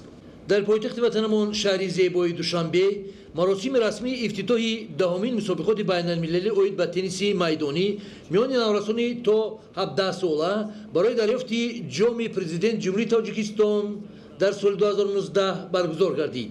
дар маросими кушодашавии ин чорабинии муҳими варзишӣ дар қатори теннисбозони Тоҷикистон ҳамчунин варзишгарон аз Афғонистон, Беларус, Канада, Қирғизистон, Покистон, Туркменистон, Узбекистон, Россия ва Иёлоти Муттаҳидаи Амрико аз 23 то 27 август тӯли 4 рӯз дар корти теннис роҳи оҳани шаҳри Душанбе бо ҳам рақобат хоҳанд кард. ин дафъа ҷумҳурии Тоҷикистонро дар ин мусобиқоти бонуфус 12 нафар варзишгарон намояндагӣ мекунанд. дар маросими расмии ифтитоҳи ин чорабинии муҳими варзишии соли 2019 масъулини дастгоҳи иҷроия президент ҷумҳурии Тоҷикистон ва кумитаи кор бо ҷавонон ва варзиши назди ҳукумати ҷумҳурии Тоҷикистон меҳмононро хайрамақдам гуфта аз дастовардҳои варзиши тоҷик маълумот дода варзишро дар асри навин беҳтарин воситаи беҳбудии саломатӣ муаллифкунандаи давлату миллат воситаи ба ҳам овардани халқу миллатҳои сеёра арзёбӣ карданд. соли даҳум аст ки дар шаҳри Душанбе бо дастгириҳои бевоситаи асосгузори сулҳу ваҳдати миллӣ пешвои миллат президенти ҷумҳурии Тоҷикистон муҳтарам Эмомалӣ Раҳмон мусобиқаи байналмилалӣ оид ба тенниси майдонӣ байни наврасон ва ҷавонон барои дарёфти ҷоми президенти ҷумҳурии Тоҷикистон бо иштироки беҳтарин варзишгарон аз давлатҳои хориҷ доир мегардад. бо фармони президенти ҷумҳурии Тоҷикистон аз 19 марти соли 2005 зери рақами 1535 ҳамасола дар ҳафтаи 4 моҳи август дар шаҳри Душанбе ин чорабинии байналмилалӣ доир мегардад. умедворем ки варзишгарони тоҷик мин баъд низ бо эҳсоси волои ватандӯстӣ ва ватанпарастӣ ифтихор аз созандагию бунёдкорӣ маърифати баланди ҳуқуқиву сиёсӣ баҳри рушду ободии кишвари тоза истиқлоламон ва боз ҳам баланд бардоштани парчами давлатии кишварамон дар арсаи ҷаҳонӣ ҷидду ҷаҳд ва талош менамоянд. тамошобинони азизу арҷуманд, ин буд барномаи иттилоотии ахбор. хайр, саломат бошед.